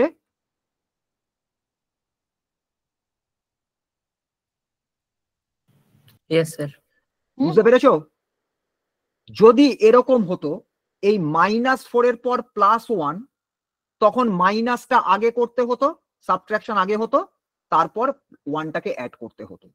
তাহলে এই যে অর্ডারটা, এই অর্ডারটা কিন্তু খুব ভালো করে মনে রাখবে, কারণ এই অর্ডারটা যদি ভুল হয়ে যায় তাহলে পরে আমরা যখন একটা ফর্মুলাকে ক্রিয়েট করব, সেই ফর্মুলা ক্রিয়েট করার সময়তে কিন্তু আমাদের এখানে প্রবলেম অ্যারাইজ করবে। সবার কাছে এই অর্ডার অফ অপারেশনটা ক্লিয়ার হলো কিনা বলো? সবাই বুঝতে পেরেছো? হ্যাঁ স্যার, ক্লিয়ার। বাকি স্টুডেন্টরা বুঝতে পেরেছো? হ্যাঁ স্যার। আচ্ছা, এইবারে হ্যাঁ, স্যার। আচ্ছা আচ্ছা ঠিক আছে, এবারে আমি তোমাদের আর একটা জিনিস এখানে একটু বলে দিই অল্প করে। সেটা হচ্ছে, দেখো এই যে আমরা ডেটাগুলোকে লিখেছি, এই ডেটাগুলো আমাদের কাছে জাস্ট সিম্পল কিছু নিউমেরিক্যাল ভ্যালু হিসাবে রয়েছে। আমরা যদি এখানে কারেন্সিসকে অ্যাপ্লাই করতে চাই, কারেন্সি সিম্বলকে অ্যাপ্লাই করতে চাই, তুমি দেখো এখানে যখন ক্লিক করছি, ভালো করে ফলো করো, আমি যখন এই কোনো একটা সেলে ক্লিক করছি, এইখানে দেখো প্রপার্টিজ, দেখো জেনারেল, এটা জেনারেল ফর্মে রয়েছে প্রত্যেকটা সেল। তাহলে এখান থেকে আমাকে যদি এই সেলগুলোকে কারেন্সি ভ্যালুতে কনভার্ট করতে হয়, এই ডেটাগুলোকে কারেন্সি ভ্যালুতে কনভার্ট করতে হয়, কি করব? আমি যেটা করব, প্রথমে এই টোটাল পার্সেন্টেজটাকে নেবে না, কেন পার্সেন্টেজ কারেন্সি নয়, এই টোটাল ভ্যালুটাকে সিলেক্ট করব। সিলেক্ট করার পর রিবনে হোম ট্যাবে যাব। হোম ট্যাবে গিয়ে এই জেনারেলে ডাউন যে ড্রপ ডাউন অ্যারো ক্লিক করব, এইখানে অ্যাকাউন্টিং নিতে পারো, কারেন্সি নিতে পারো, দুটোর মধ্যে ডিফারেন্স কি তোমায় দেখিয়ে দিচ্ছি। যদি অ্যাকাউন্টিং সিলেক্ট করো, এবার নিচের দিকে আসো, দেখো প্রত্যেকটা কেসে আমাদের এখানে রুপি সিম্বল পড়েছে। কি করে রুপি সিম্বলটা এলো? আমরা যদি এই অ্যাকাউন্টিং পার্টে যাই, তাহলে দেখো এই অ্যাকাউন্টিং এ সিম্বল সিলেকশনের জায়গা রয়েছে। যত ধরনের কারেন্সি আছে, সমস্ত ধরনের কারেন্সির দেখো সিম্বল এই জায়গার মধ্যে রয়েছে। তুমি যদি বলো যে স্যার আমি এটাকে ইউএস ডলার করব, তাহলে তুমি এখান থেকে ইউনাইটেড স্টেটস ডলারকে চুজ করবে, ওকে করো, দেখো সবকটা ইউনাইটেড স্টেটস ডলারে কনভার্টেড হয়ে গেল। সুতরাং আমরা আমাদের ইচ্ছা মতন কিভাবে চেঞ্জ করবে, হোম ট্যাবে যাবে, হোম ট্যাবে গিয়ে নাম্বারের এই যে পার্টটা, যে এই যে পোর্শনটুকু, এই যে নাম্বার পার্টটা, এই নাম্বার পার্টের এই এক্সপ্যানশন বাটনটাতে ক্লিক করবে। যেই মোমেন্টে নাম্বার পার্টের এক্সপ্যানশন বাটনে ক্লিক করবে, তোমার কাছে অ্যাপিয়ার করবে এইরকম একটা ফরম্যাট সেলের ডায়লগ বক্স। এর মধ্যে সিম্বল যাবে, সিম্বলে গিয়ে তুমি যে সিম্বল নেবে সেই সিম্বল চলে আসবে। আমাদের এটা আমাদের ইন্ডিয়ান রুপি নিয়ে আমরা কাজ করছি, তাহলে আমাদের রুপি সিম্বল থাক। এইবার দেখো অটোমেটিক্যালি এখানে আমরা যেরকম যেভাবে আমাদের লেখা দরকার, তোমার 1000-এ একটা কমা পড়বে, যদি এখানে লেখে যেত তাহলে পরে আরেকটা কমা এখানে অ্যাপিয়ার করতো, এক্স্যাক্টলি এইরকম ভাবে দেখো ফরম্যাটিং হয়েছে। এবার তোমরা যদি বলো স্যার আমি অ্যাকাউন্টিং না করে আমি যদি কারেন্সি নিতাম, তাহলে পরে কি একই জিনিস পেতাম না? পেতাম, কিন্তু এই যে সিম্বলটা, এই সিম্বলটাকে ভালো করে ফলো করো, তাহলেই বুঝতে পারবে কি চেঞ্জেস হবে। যেই মোমেন্টে তুমি কারেন্সি চুজ করবে, দেখো এই সিম্বলটা এই ডেটার একদম সাথে অ্যালাইনড হয়ে গেছে। ওটাতে ওই অ্যাকাউন্টিং বা অ্যাকাউন্টিং যে মানে ফরম্যাটে তুমি ওই সেলটাকে ফরম্যাট করেছো, এটা বোঝানোর জন্য সেলের এক্সট্রিম লেফটে এই রুপি সিম্বলটা ছিল, কিন্তু কারেন্সি চুজ করলে এইরকম ভাবে ওর সঙ্গে অ্যাসোসিয়েটেড হয়ে থাকবে। এটা দেখতে একটু ক্লামজি লাগে বলে আমরা ইন জেনারেল এটাকে অ্যাকাউন্টিং অপশনটায় রাখি, যাতে করে ডেটাটা আমাদের কাছে ক্লিন থাকে। এবার ধরো তুমি বললে যে স্যার সবের মধ্যে এত রুপি সিম্বল রয়েছে, আমি যদি এরকম করতে চাই যে ফার্স্ট রো আর এই লাস্টের টোটাল রো এই দুটো শুধু রুপি সিম্বল হিসাবে ইন্ডিকেটেড হোক, তার মানে মাঝখানের টোটাল সেলগুলো অটোমেটিক্যালি রুপি হবে, কারেন্সিতে থাকবে, এবং সেটা আমার কাছে এত ক্লামজিনেস দেবে না, অনেক ডেটাকে ক্লিন করবে, তাহলে আমার কাছে কি প্রসেস আছে?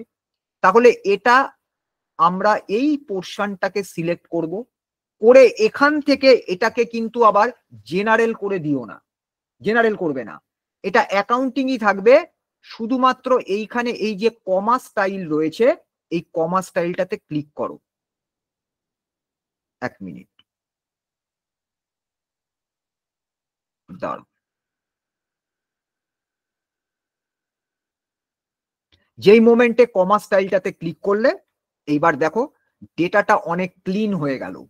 তোমার ফার্স্ট রো যখন রুপিস, তার মানে এটা কারেন্সি, তার মানে এই সবকটা রো হচ্ছে কারেন্সি। ফাইনাল রেজাল্টে তুমি সেই কারেন্সিটা শো করছো। এটা দেখো, এটা হচ্ছে পার্সোনাল চয়েস। তুমি যদি চাও সবের মধ্যে রুপি সিম্বল রাখতে পারো। আমি একটু ক্লিন ডেটা পছন্দ করি, তাই জন্য আমি ফার্স্ট রোকে হাইলাইট করে দেওয়া মানেই আমার কাছে এটা ইনএভিটেবল বাকিগুলো একই লজিক্যাল ভ্যালুকেই কন্টেন করছে। দেখো এটা বোঝা গেল কিভাবে আমরা ডেটাকে কারেন্সি ভ্যালুতে কনভার্ট করব। সবাই বুঝতে পেরেছো? সবাই বুঝতে পেরেছো? হ্যাঁ স্যার। আচ্ছা, এবারে আরেকটা জিনিস দেখো, সেটা হচ্ছে, আচ্ছা এখানেই তো ঠিক আছে, এখানে দেখাই, এটা একটা সেপারেট আমি ট্যাব করে রেখেছি। এই যে পার্সেন্টেজটা দেখতে পাচ্ছ, এটা পয়েন্টে রয়েছে 0.43.4337, মানে আমি জানি এটা 43.37%। কিন্তু আমি একটা ডেটা শিটকে দেখছি যেখানে আমি পার্সেন্টেজকে এভাবে দেখতে চাইছি না। আমি চাইছি যেরকম ভাবে পার্সেন্টেজ লেখা হয় আমি সেরকম ভাবে দেখব, 43%, 69%, 18%, যেরকম ভাবে থাকে 25%, এরকম ভাবে দেখতে চাইছি। তাহলে কি করব? তাহলে যেটা আমি করব, যে সেটটাকে আমি এই যেভাবে আমরা পার্সেন্টেজ লিখি সেই সেট, সেই রেঞ্জ অফ ডেটাকে সিলেক্ট করলাম। ঠিক আগের বারের মতন আবার হোম বাটন, এই নাম্বারের আন্ডারে দেখতে পাচ্ছ একটা পার্সেন্টেজ সিম্বল, এই যে পার্সেন্টেজ সিম্বলটা, এই পার্সেন্টেজ সিম্বলটার মধ্যে জাস্ট ক্লিক করে দেবো। যেই মোমেন্টে আমরা পার্সেন্টেজ সিম্বলটাতে ক্লিক করব, সঙ্গে সঙ্গে দেখো ওখানে কি চেঞ্জেস হবে। দেখো এই রকম ভাবে দেখে আমরা অভ্যস্ত। এবার কথা হচ্ছে এখানে কিছু অন্যরকম কিছু একটা হয়েছে। কি হয়েছে দেখো, আমি যদি এই পুরো প্রসেসটাকে আনডু করি, তাহলে পরে এই ডেটাটার কি সিচুয়েশন দেখো। এটা যদি 100 দিয়ে মাল্টিপ্লাই করো, কত হওয়া উচিত ছিল? 43.37%।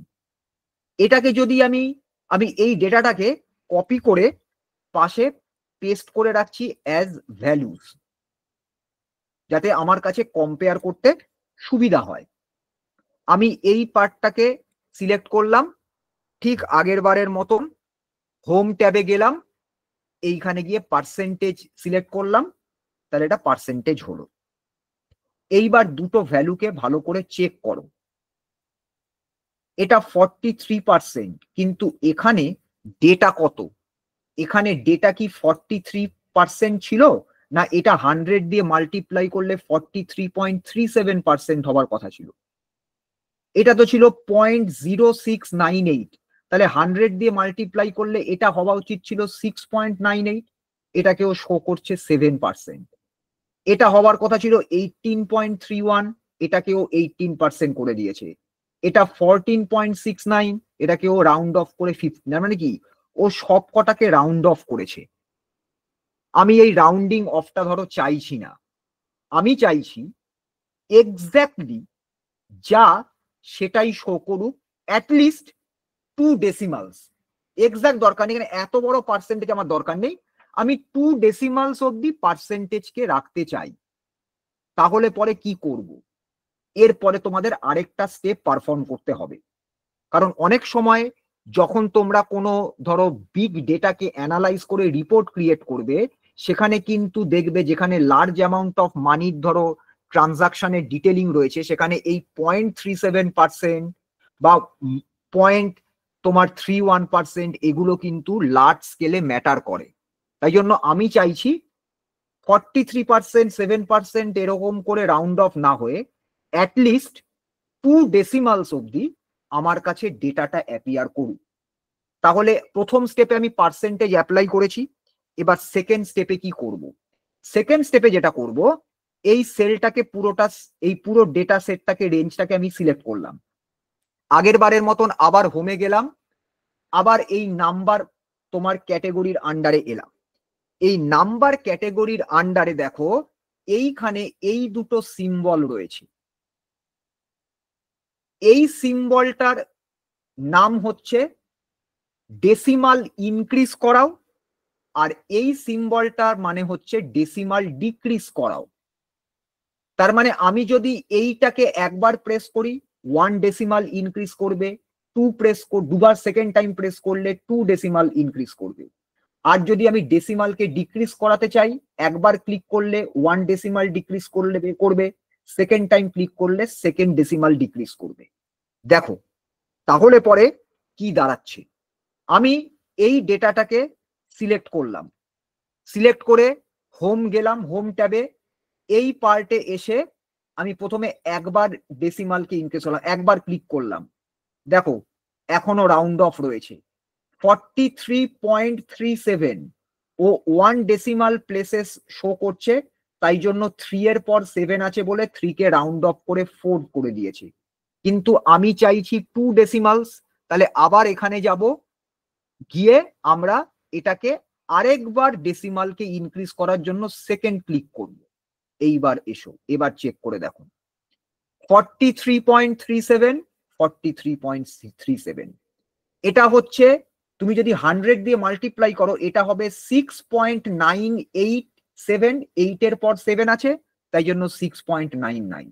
এটা দেখো 18.31 18.31, এখানে 14.698 তাই জন্য 14.70, এটা 14.09, তাহলে 0টা 1 হয়েছে, 9 এর পর 6 আছে, 9টা 0 হয়েছে, 2.53 2.53 আর 1 মিনস 100%।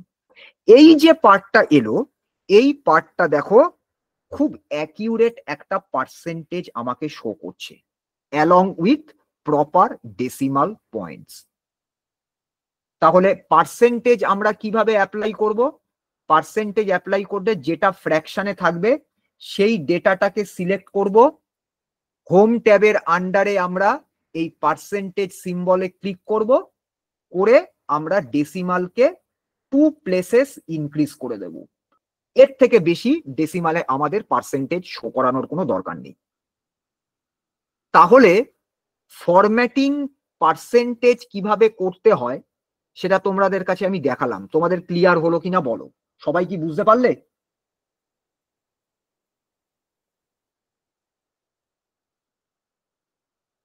সবাই বুঝতে পেরেছো তো? হ্যাঁ স্যার। আচ্ছা, এইটা হয়ে গেল আমাদের তোমার, আমরা প্রথম আমরা একটা বেসিক লজিককে ডেভেলপ করলাম, কিভাবে আমরা ফর্মুলাস বা ফাংশনসকে লিখব, ফর্মুলার সাথে ফাংশনের বেসিক ডিফারেন্স কি, এবং রিলেটিভ রেফারেন্স অ্যাবসলিউট রেফারেন্সের মধ্যে কি ডিফারেন্স সেটা বুঝলাম। কিভাবে আমরা আমাদের এক্সেল যখন একটা কোনো ম্যাথামেটিক্যাল অপারেশনকে পারফর্ম করবে ও কিভাবে পারফর্ম করবে সেটা আমরা দেখলাম, অর্ডার অফ অপারেশন, আর কিছু ফরম্যাটিং এর সিম্পল ওয়েতে কিছু জিনিস আমরা শিখলাম। আজকে এই অবধি থাকুক। নেক্সট দিন আমরা, কারণ এখন যা টাইম হয়ে গেছে, আমি যদি তোমাদের এখন ফাংশন স্টার্ট করি তাহলে অনেকটা টাইম চলে যাবে। তো আজকে এমনিতেও অ্যাটেন্ডেন্স অনেক কম রয়েছে, ফাংশনটা আমি কালকে থেকে স্টার্ট করি। কালকে তোমাদের আগে আমি প্রথমে যেটা করাবো সেটা হচ্ছে the most basic functions of Excel. সেই মোস্ট বেসিক ফাংশনস এর মধ্যে সেই ফাংশনগুলোকে আমরা প্রথমে দেখব যে ফাংশনগুলো সব থেকে বেশি ইউজড হয়, মোস্ট ফ্রিকোয়েন্টলি যেগুলো ইউজড হয়। Summation, minimum calculation, maximum value calculate করা, অ্যাভারেজ ক্যালকুলেট করা, কাউন্ট করা, এরকম কিছু ফাংশনস আছে, বেসিক ফাংশনস যেগুলো ম্যাক্সিমাম ইউজ হয় বা ফ্রিকোয়েন্টলি ইউজড হয়। আমরা প্রথমে আগে ওই ফাংশনস গুলোকে দেখবো, জানবো সেই ফাংশনগুলো কিভাবে পারফর্ম করছে, কিছু প্র্যাকটিক্যাল এক্সাম্পল দিয়ে আমরা সেটাকে দেখব। এই ফাংশনসটা হয়ে গেলে পরে তারপরে আমরা আমাদের বেসিক এক্সেলের মধ্যে নেক্সট পার্টে আমরা যাব হচ্ছে তোমার data visualization, data management, data acceptance. এই পার্টটা কমপ্লিট করে আমরা চলে যাব হচ্ছে ফিল্টারিং, সর্টিং অফ ডেটা, মানে ডেটাকে ইন্টারপ্রেট কি করে করব তার টুলস নিয়ে আমরা ডিসকাস করব। এই জায়গা থেকে আমাদের শুরু হবে ইন্টারমিডিয়েটারি পার্ট, আমাদের এক্সেলের বেসিক পার্ট কমপ্লিট হয়ে যাবে। আর দু একটা জিনিস তোমাদের আমি শিখিয়ে দেবো কিভাবে এক্সেলের মধ্যে একটা সেলের মধ্যে তোমরা ইমেজকে পেস্ট করবে, যেখানে ইমেজটা ওই সেলের ভিতরেই থাকবে, তুমি যখন কার্সার নিয়ে যাবে ইমেজটা এনলার্জ হয়ে বাইরে বেরিয়ে আসবে, আবার যেই তুমি কার্সারটা সরিয়ে দেবে ইমেজটা আবার ভিতরে থেকে যাবে। আর প্রিন্ট কিভাবে নেবে, কিভাবে পেজের মধ্যে তোমরা নিজেরা ফরম্যাটিং করে কিভাবে কতটুকু প্রিন্ট ভিউতে আনতে চাইছো, এই পার্টগুলো আমরা দেখে নেব। দেখে নিলে পরে আমাদের এক্সেলের বেসিক ফাউন্ডেশনটা কমপ্লিট হয়ে যাবে। তারপর আমরা মুভ করে যাব আমাদের ইন্টারমিডিয়েট পার্টে। এবার ইন্টারমিডিয়েটারি পার্টটা করে তারপর আমরা যাব অ্যাডভান্স পার্টে। অ্যাডভান্স পার্টে তখন আমাদের কিন্তু অনেক টাইপ অফ ইকুয়েশনস, ফর্মুলাস, অনেক টাইপ অফ ফাংশনস, কিভাবে কার সাথে কাকে কম্বাইন করব, কিভাবে ড্যাশবোর্ড ক্রিয়েট করব, কিভাবে পিভট টেবিল ক্রিয়েট করব, এরকম প্রচুর অ্যাডভান্স জিনিস আমরা ওয়ান বাই ওয়ান শিখব। তাহলে আজকে যতটা পর্যন্ত ডিসকাস করলাম তোমাদের সবার কাছে ক্লিয়ার হয়েছে তো? সবাই বুঝতে পেরেছো? হ্যাঁ স্যার। ঠিক আছে, তাহলে আজকে আমি এই ট্রেনিং ক্লাসটা এখানে শেষ করছি। তোমাদের সাথে আবার আমার আগামীকাল দেখা হচ্ছে। আগামীকাল আমরা এক্সেলের বেসিক ফাংশনসটা প্রথমে করব, frequently used Excel basic functions. তারপরে আমি তোমাদের ওই ডেটা ভিজুয়ালাইজেশন, ডেটা অ্যাকসেপ্টেন্স ওই পার্টটাতে যাব, যেগুলো আমাদের কাছে একটা র ডেটাকে কিভাবে চোখের সামনে এমন একটা ওয়েতে প্লেস করা শেখাবে যাতে আমরা ইজিলি ডেটার দিকে তাকিয়েই আমরা সেখান থেকে ইনফরমেশনকে গ্যাদার করতে পারবো, সেইটা আমরা শিখবো। আচ্ছা, আরেকটা কথা, তোমাদের গ্রুপে আমি কালকে তোমাদের যে কপি অ্যান্ড পেস্টের ভেরিয়াস টাইপস শিখিয়েছিলাম তার একটা ম্যানুয়াল পাঠিয়েছিলাম, তোমরা সবাই পেয়েছো ম্যানুয়ালটা? হ্যাঁ স্যার, পেয়েছি। ওই ম্যানুয়ালের মধ্যে সবকিছু লেখা আছে। যদি কেউ ম্যাকবুক ইউজ করো তাহলে ম্যাকে কি শর্টকাট হবে সেটাও আমি ম্যানুয়ালের, আমি তো উইন্ডোজ ইউজ করছি তাই জন্য আমি এখান থেকে তোমাদের ম্যাক দেখাতে পারবো না। ম্যাকে কি কমান্ড, মানে কোন বাটন কার সাথে কাকে কম্বাইন করে প্রেস করতে হবে সেটা ওখানে লেখা আছে, এবং কিছু শর্টকাট কি বলা রয়েছে যেগুলো আমি তোমাদেরকে মাউস ক্লিক দিয়ে দিয়ে দেখিয়েছিলাম। সেগুলো তোমরা যখন শর্টকাট কি, তোমাদের আমি শর্টকাট কি এর একটা সেপারেট পিডিএফ করে দেব। এক্সেলে যত টাইপ অফ শর্টকাট কিজ আছে আমরা আগে শিখতে থাকি, আমি তোমাদের সেই শর্টকাট কি গুলোকে একসাথে একটা কম্বাইন করে একটা পিডিএফ করে দেব। ওই শর্টকাট কি যে যত ভালো মনে রাখতে পারবে সে কিন্তু তত টাইম সেভ করতে পারবে এক্সেলে কোনো বড় কিছু রিপোর্টকে ইউজ করার সময়তে, ক্রিয়েট করার সময়তে। তারপর আমাদের যখন এই পার্টটা এগোতে থাকবে, আমরা যখন ইন্টারমিডিয়েট পার্টে যাব তখন আমরা আস্তে আস্তে এআই কে ইউজ করে কিভাবে আমরা আগে প্রথমে একটা লজিককে ডেভেলপ করব, তারপর এআই কে ইউজ করে দেখব কত তাড়াতাড়ি আমরা সেটাকেই এক্সিকিউট করতে পারছি। এইভাবে আমরা এআই এর সাথে এই এক্সেলকে ইন্টিগ্রেট করে করে করে করে আমি তোমাদের শেখাবো কিভাবে তোমরা আর্টিফিশিয়াল ইন্টেলিজেন্সকে ইউজ করে এক্সেলের কোনো একটা কিছুকে পারফর্ম করতে পারবে উইদিন 1 or 2 মিনিটস। সেটা আমি শেখাবো তোমাদেরকে। আগে আমরা আপাতত আমাদের বেসিক ফাউন্ডেশনটা কমপ্লিট করে ইন্টারমিডিয়েট লেভেল অব্দি আমাদের নলেজটাকে নিয়ে যাই, তারপর অ্যাডভান্স করার সময়তে আমরা 1 by 1 এটা শিখতে থাকবো। ঠিক আছে, তাহলে চলো আজকে ক্লাসটা আমি এখানে শেষ করছি। তোমাদের সাথে আগামীকাল আমার দেখা হচ্ছে। আগামীকাল আমরা এক্সেল বেসিক ফাংশনসটা স্টার্ট করব, ঠিক আছে? স্যার কালকে যে প্রবলেমটা হচ্ছিল স্যার, কালকে প্রবলেম বলতে বাবা? আচ্ছা আমি বলছিলাম না আমার এগুলো কাজ করছে না, ওই অপশন। হ্যাঁ, ও তো কাজ, তোমাকে আমি কি বললাম, ওই এক্সেলটা পার্শিয়াল প্রোটেক্টেড আছে না? তো এটাকে আমি এটাকে ডিঅ্যাক্টিভেট করব কি করে? মানে না, তুমি ডিঅ্যাক্টিভেট করতে তো পারবে না, ওটা তো আমি লক করে দিয়েছি। তাহলে আমি তুমি অ্যাসাইনমেন্টটা করছি, সেটা আমি অ্যাসাইনমেন্ট করার সঙ্গে তোমার তো লকিং এর কোনো ব্যাপার নেই। তোমার যে সেলগুলোতে তোমাকে অ্যাসাইনমেন্ট করতে হবে ওই সেলগুলোতে এডিটেবল। ওই যে আমাকে হ্যাঁ ফ্ল্যাশ ফাইল করার জন্য তো আমাকে নাম্বারটা ইউজ করতে হবে। কোন নাম্বার ইউজ করবে? আমার তো এখানে কোনো অপশনই শো করছে না এখন, মানে কোনো অপশনই তো। দেখো তোমাকে আমি দেখিয়ে দিচ্ছি, দাঁড়াও দাঁড়াও, এইটা হচ্ছে তোমার সিচুয়েশন। তোমার তো ফ্ল্যাশ ইউজ করার জন্য তো তোমার তো ওই লকিং এর কোনো মানে কোনো কিছু ব্যাপারই নয়। এই যে আমি অ্যাসাইনমেন্টটা তোমাদের স্ক্রিনে নিয়ে আসছি, দেখো ওকে এই আমার অ্যাসাইনমেন্টটা, তাই তো? এ দেখো স্যার। দেখতে পাচ্ছ এইখানে আমার এই হুম। জায়গার মধ্যে দেখো এখানে সব ইয়ে রয়েছে। এবার আমি যদি এখানে লিখতে চাই কোনো কিছু, কি শো করছে? ওই এটা তো পাসওয়ার্ড চাইছে, হ্যাঁ লক হ্যাঁ, করা এটা আছে লক। তো।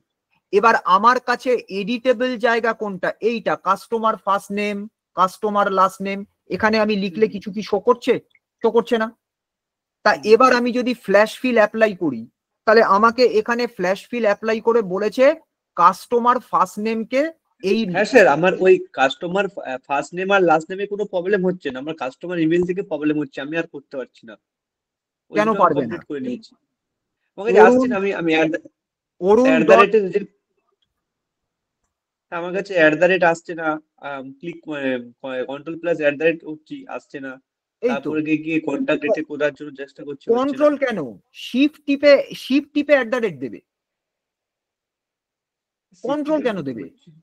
আচ্ছা আচ্ছা আচ্ছা। শিফট টিপে দেবে, শিফট প্রেস করে 2 দেবে। তোমার ওই নাম্বারের উপরে যে সিম্বল গুলো আছে, exclamation, at the rate, hash, dollar, ওগুলো শিফট প্রেস করে হবে, কন্ট্রোল প্রেস করে তো নয়। তারপরে গিয়ে কন্ট্যাক্ট ডেটের ওটা তো আসছিল না, দেখছিলাম। কন্ট্যাক্ট ডেটের মধ্যে তো আমি তোমাদের কালকে বলে দিলাম যে কন্ট্যাক্ট ডেট এটাতে অন্য ফরম্যাট করা রয়েছে, ওই জন্য তোমরা শুধুমাত্র ডেটটাই পাবে, অন্য কিছু পাবে না, ডেটা পাবে। কন্ট্যাক্ট ডেট ছেড়ে দাও, কন্ট্যাক্ট ডেটে মাথা কামানোর দরকার নেই। এই কন্ট্যাক্ট আওয়ার অ্যান্ড মিনিটটা করো, আর এম পিএম করো, আর এই 3টে করো। এটা যেহেতু অন্যরকম ভাবে রয়েছে, এটা আসবে না, এটা ছেড়ে দাও। এই customer first name, last name, customer email, এই 3টে করো। আর এখানে contact hour and minute, contact hour AM or PM, এটা করো, তাহলেই হবে। আর তুমি স্যার এম আর পিএম টার কন্ট্যাক্ট মিনিটটা করতে গেলে তো ওইটা তো নাম্বারসটাকে ইউজ করতে হবে তো। তো তুমি যদি এখানে এটা তো ফার্স্ট সেলটা তো মিলবে না, আমি তো কালকে দেখিয়ে দিলাম। কালকে যখন আমি হ্যাঁ ক্লাসে দেখালাম, ফার্স্ট সেলটা মিলবে না, কেন? ফার্স্ট সেলটা শুধু আওয়ার এন্ড মিনিট করা আছে। হ্যাঁ, ওটা চেঞ্জ করতে হবে তো, ওখানে যে নাম্বার যেহেতু ওখানে চেঞ্জ হ্যাঁ, করতে হবে, কিন্তু আমার তো তো কিন্তু এই তো সেকেন্ড সেল থেকে তো হচ্ছে তো, এই তো। আমি যদি এবারে এখানে ফ্ল্যাশ ফিল অ্যাপ্লাই করি, আমি আরেকটা সেট ওকে দিয়ে দিলাম, এই তো ফ্ল্যাশ ফিল অ্যাপ্লাই করলাম, এই তো হচ্ছে। কেন হবে না? এই তো হচ্ছে। আচ্ছা, উপরের অপশন গুলো তো মানে না শো করলেও কোনো প্রবলেম নেই, তাই তো? করা যাবে। এই দিকে তোমার দেখার কোনো দরকারই নেই, এদিকে দেখছো কেন? তুমি আচ্ছা এইখানে আচ্ছা দেখো, আচ্ছা তুমি কনসেন্ট্রেট করো এই জায়গায়। ওটা দেখার আচ্ছা। দরকারই ওকে নেই, স্যার, ওখানে কি লক আছে কি না লক আছে। তুমি ওকে তো স্যার, জানো, সাবমিট তুমি করছি। তো জানো কি প্রেস করতে হবে, হুম। কোনটা প্রেস করতে হবে তুমি তো জানো। আমি যদি এই ডেটাটাকে ডিলিট করে দিই, আমি যদি ধরো আমি কন্ট্রোল ই, আমি জানি শর্টকাট, আমি যদি নাও ইয়ে করি, আমি তাহলে এখানে ক্লিক করব। ক্লিক করার পর এবার আমার কাছে এখানে কি রয়েছে? আমার এখানে ফিল বাটনটা লাগবে। এই তো ফিল তো অ্যাক্টিভ রয়েছে, এই তো ফ্ল্যাশ ফিল রয়েছে তো। এই সেলে তো তুমি অ্যাক্টিভ পাবে, কারণ এই সেলটা তো লক করা নেই, এগুলো তো সব ওপেন সেল। তুমি এখানে কিছু করতে পারবে না। এখানে তুমি ক্লিক করলে, এখানে তুমি যাই কিছু করতে যাও না কেন, তোমার এখানে সবসময়তে এই এরর, এই মেসেজ দেবে যে লক। কিন্তু এইগুলো তো তোমার সব ফাঁকা। এবার উপরে কি হাইলাইটেড হচ্ছে কি, এখানে উপরে তোমাদের আমি একটু আগে কি দেখালাম আজকে ক্লাসে, যে তুমি যে সেলে ক্লিক করবে সেই হ্যাঁ স্যার, বুঝতে সেলে, পেরেছি।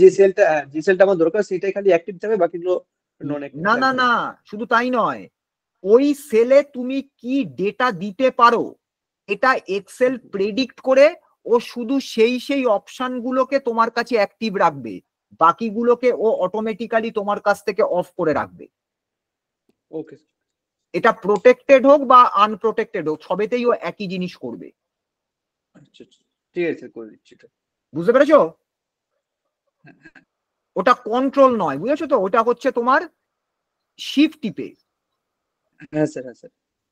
আচ্ছা, কন্ট্যাক্ট ডেটা আর হ্যাঁ, শিফট টিপে করবে ওটা। আর ওই যে লিঙ্কটা পাঠিয়েছিলাম, ওই লিঙ্কের মধ্যে আপলোড করতে পারবে না। আমি আরেকটা গুগল ফর্মের লিঙ্ক করে দেবো। আমি দেখি আগে ওটা যদি ওখানে যদি পারমিশন তোমাদের দেওয়া যায়। তোমরা যেহেতু ডোমেনের বাইরে, ওই জন্য ডোমেন ছাড়াও পারমিশন দেবে কিনা বুঝতে পারছি না। আমি তো ওপেন করে রেখেছিলাম, ভেবেছিলাম পারবে আপলোড করতে, তো যখন হচ্ছে না ছেড়ে দাও, আমি দেখে নিই একবার আজকে চেক করে, যদি ওটা পারমিশন তোমাদের দিতে পারি আমি তোমাদের গ্রুপে মেসেজ করে দেবো যে পারমিশন দেওয়া গেছে, তোমরা আপলোড করো। আর যদি ঠিক আছে, দেখা যায় ঠিক আছে। ওখানে হচ্ছে না, তাহলে আমি নতুন একটা গুগল ফর্ম ক্রিয়েট করে তোমাদের লিংক দিয়ে দেবো, যাতে করে তোমরা ওখানে আপলোড করতে পারো। সেটা আমি চেক করে দেখে নিয়ে তোমাদের গ্রুপে জানিয়ে দিচ্ছি কি হবে না হবে। Okay sir. ঠিক আছে, তাহলে চলো আজকে ক্লাসটা আমি এখানে শেষ করছি। তোমাদের সাথে আগামীকাল আমার দেখা হচ্ছে। আগামীকাল আমরা বেসিক ফাংশনস অফ এক্সেল থেকে স্টার্ট করব। ভালো করে আজকে কিন্তু যা যা আচ্ছা হলো, বলছিলাম হ্যাঁ বলো, হ্যাঁ বলো, কে কি ক্লাস বলছো স্টার্ট বলো। হওয়ার আগে মেসেজ করে দিবেন স্যার। বলছিলাম স্যার ক্লাস স্টার্ট হওয়ার আগে একটু মেসেজ করে দিবেন স্যার, 7টা থেকে হবে কিনা 7টা থেকে হবে, তাহলে একটু সুবিধা হয়।